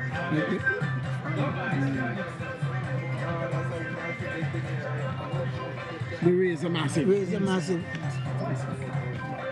But it's going to be game number 14, and you have to come down and see. Game number 14 and 15 next Saturday and Sunday, right here at the James Ronald Webster Park. And games will look to kick ball of games at 1 in the PM. In beautiful sunshine, bright skies, beautiful sky and conditions to play cricket, but it's done. Yes. Celtic, it's done. It's over. It's gone. It's gone. We are leaving early today. And you know, folks, we were a little scary earlier on because we had some clouds. We had a slight shower, nothing much to disturb the game. But it all went, and we have brilliant sunshine here at the park at this time. Yes. Before we take you back to Master Control, it was truly a pleasure. On the behalf of our comments personnel, we had Sambo, we had Tony, Zulma, and the man himself, Kelsick. Going the ball by ball, we had the man Keith Stonegraves. I'm truly your own. Well, somebody challenged me when they heard that you are going by the name the voice of choice. They said the only voice of choice they know in Angola is the national radio station. This is truly a voice of choice. John Millington saying it was truly a pleasure on behalf of all our sponsors, and especially for our media houses, Radio Angola and Class FM, who made it possible for our listeners to hear the commentaries live and lively wherever they are. And indeed, Mega Charles 54, who are here ensuring not only that our viewers here, but they see what it transpires here at the James Ronald Webster Park. We are indeed grateful that you took the chance to indeed join us, because it was truly a pleasure of us to bring the coverage, to bring the action as it unfolded right here before us at the James Ronald Webster Park. Before final comments from the man Kelsey to sign us out, it was truly a pleasure, and so it is yours. Well, folks, we thank you for joining us, and if you would like to sponsor, 235-2288, and let Mr. Rogers know so that your name will be entered in the sponsored list. So once again, on behalf of the commentators and the folks with the comments, we invite you to join us again Saturday at about 12:45 when we'll be back here at the James Ronald Webster Park to bring more cricket. So until that time, have a pleasant evening from us all here at the James Ronald Webster Park. It's over to your respective studios.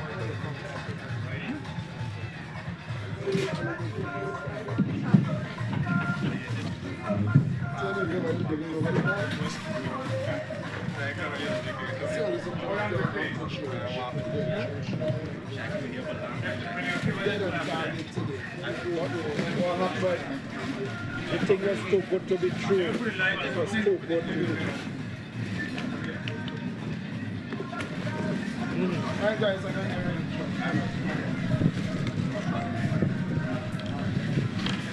I mean, no, he wanted it. I knew that. I know that. Yeah, I mean, know that. Because he told me he wanted to do a farm. He wanted to set up a big farm and start producing. And he told me about it, that he wanted to set up a farm and start producing food and whatnot. You know, that was his whole thing. He wanted to do an orchard and all kind of things, plants and stuff, food trees. And he told me about that. Because I went by his house and he told me he was looking at that somewhere back there. But yeah, so he wasn't like,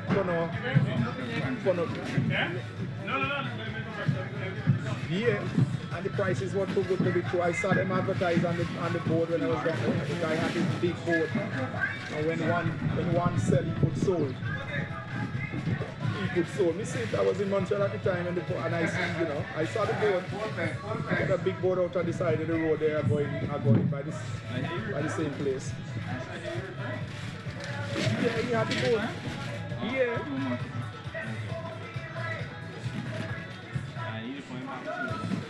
Joel Osborne jump in. He had Jack Ryan jump in. By a couple people well, and all of them were sold. But the mistake that he made was that he opened this account at Bank of Montreal and all the funds went to them. So there's paper trade. There's paper trade right there. And you notice that was put in the indictment. By the time he said that, he and a friend, he told Bobby, hey Bobby, you see that little piece in the indictment that was about the bank of Montreal thing? Watch that. That are the key. How did you develop the cricket here in Anguilla? That are the When the buyer listening to me.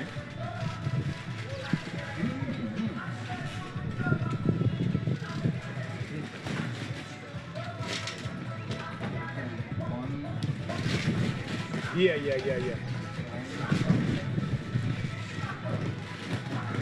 No, but I understand they wanted Montserrat, you know. I understand he just used that as a conduit and bring it out, you know, and bring it offshore.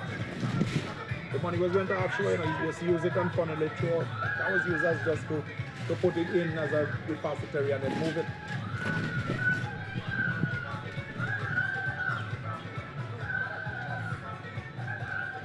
Right, that's true. That is fact. No, it's not possible. No. The money was...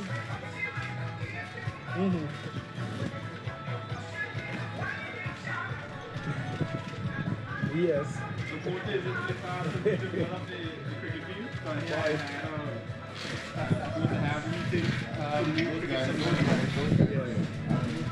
Boy, it's crazy. That man just crazy. That man just crazy. But the judge was sympathetic, man. The judge waited for being in a good mood.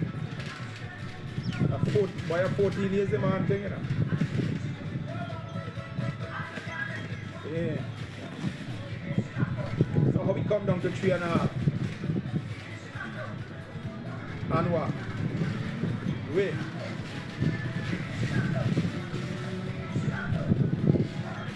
Oh, okay.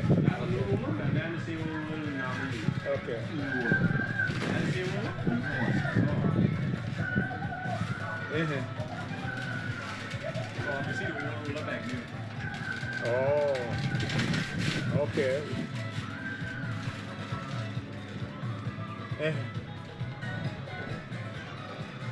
Oh.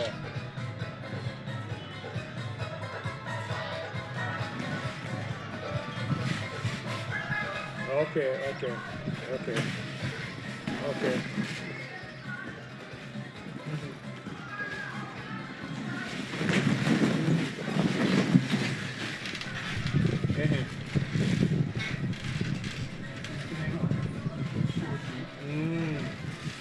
Okay, so really, yeah, bro.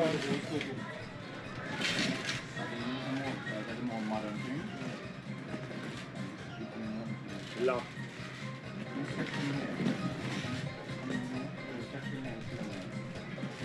Right.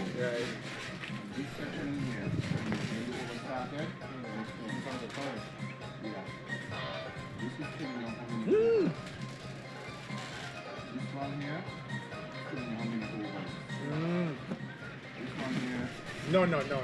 No, you can't.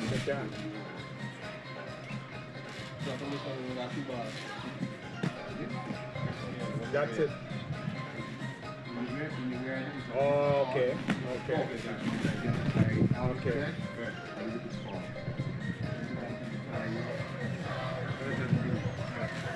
Okay. Strictly law. Yeah, strictly law.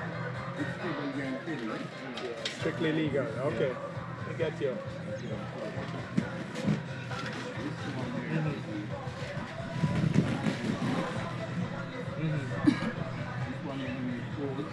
Right. Yeah, yeah, that's true. That is true.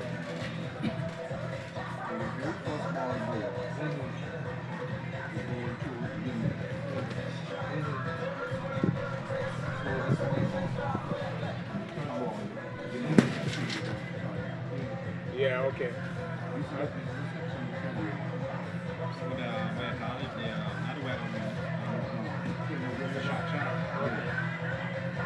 Got you. Yeah, me understand that. That's clear. Yeah.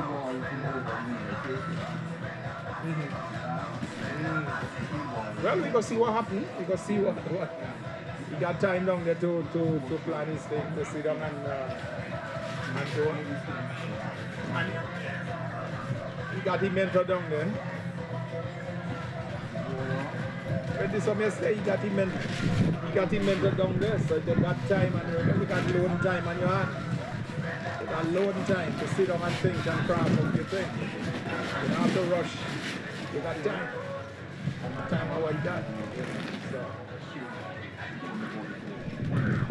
You know what I mean? Once he come within the time. You know what I mean? Once he come within the appeal time. That's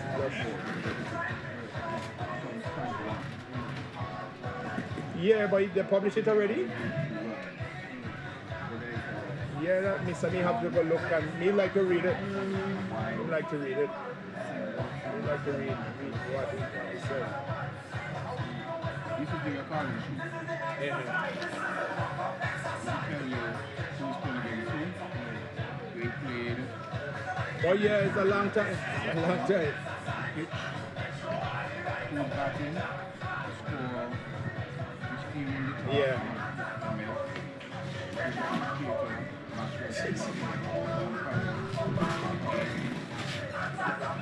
No worries. But we all know Rooney's a scam, you know. We know Rooney is a scam. That's the other thing they need to find out. Everybody knows Rooney is a scam. He's been caught before in the court.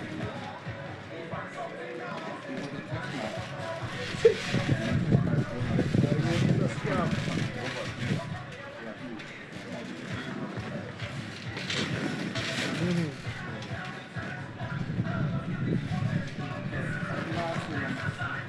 Yeah, I know. Well, I hear it. I watch it live. I hear it. What time them the school time? Well, I can't tell you. Anyway, me just head out the park. Me call you when me go home, man. Me get out of here. Yeah. Okay. All right. Yeah. Cool. Sambo. Yeah.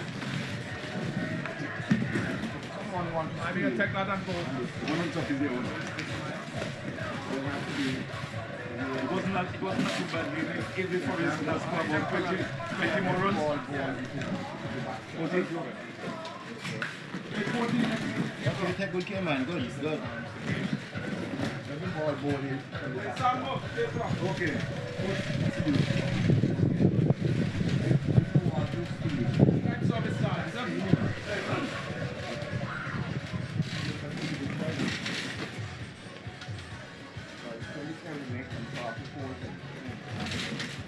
Now, this player here, that's cool. It was previous. No, I didn't know one. It's in the front of it.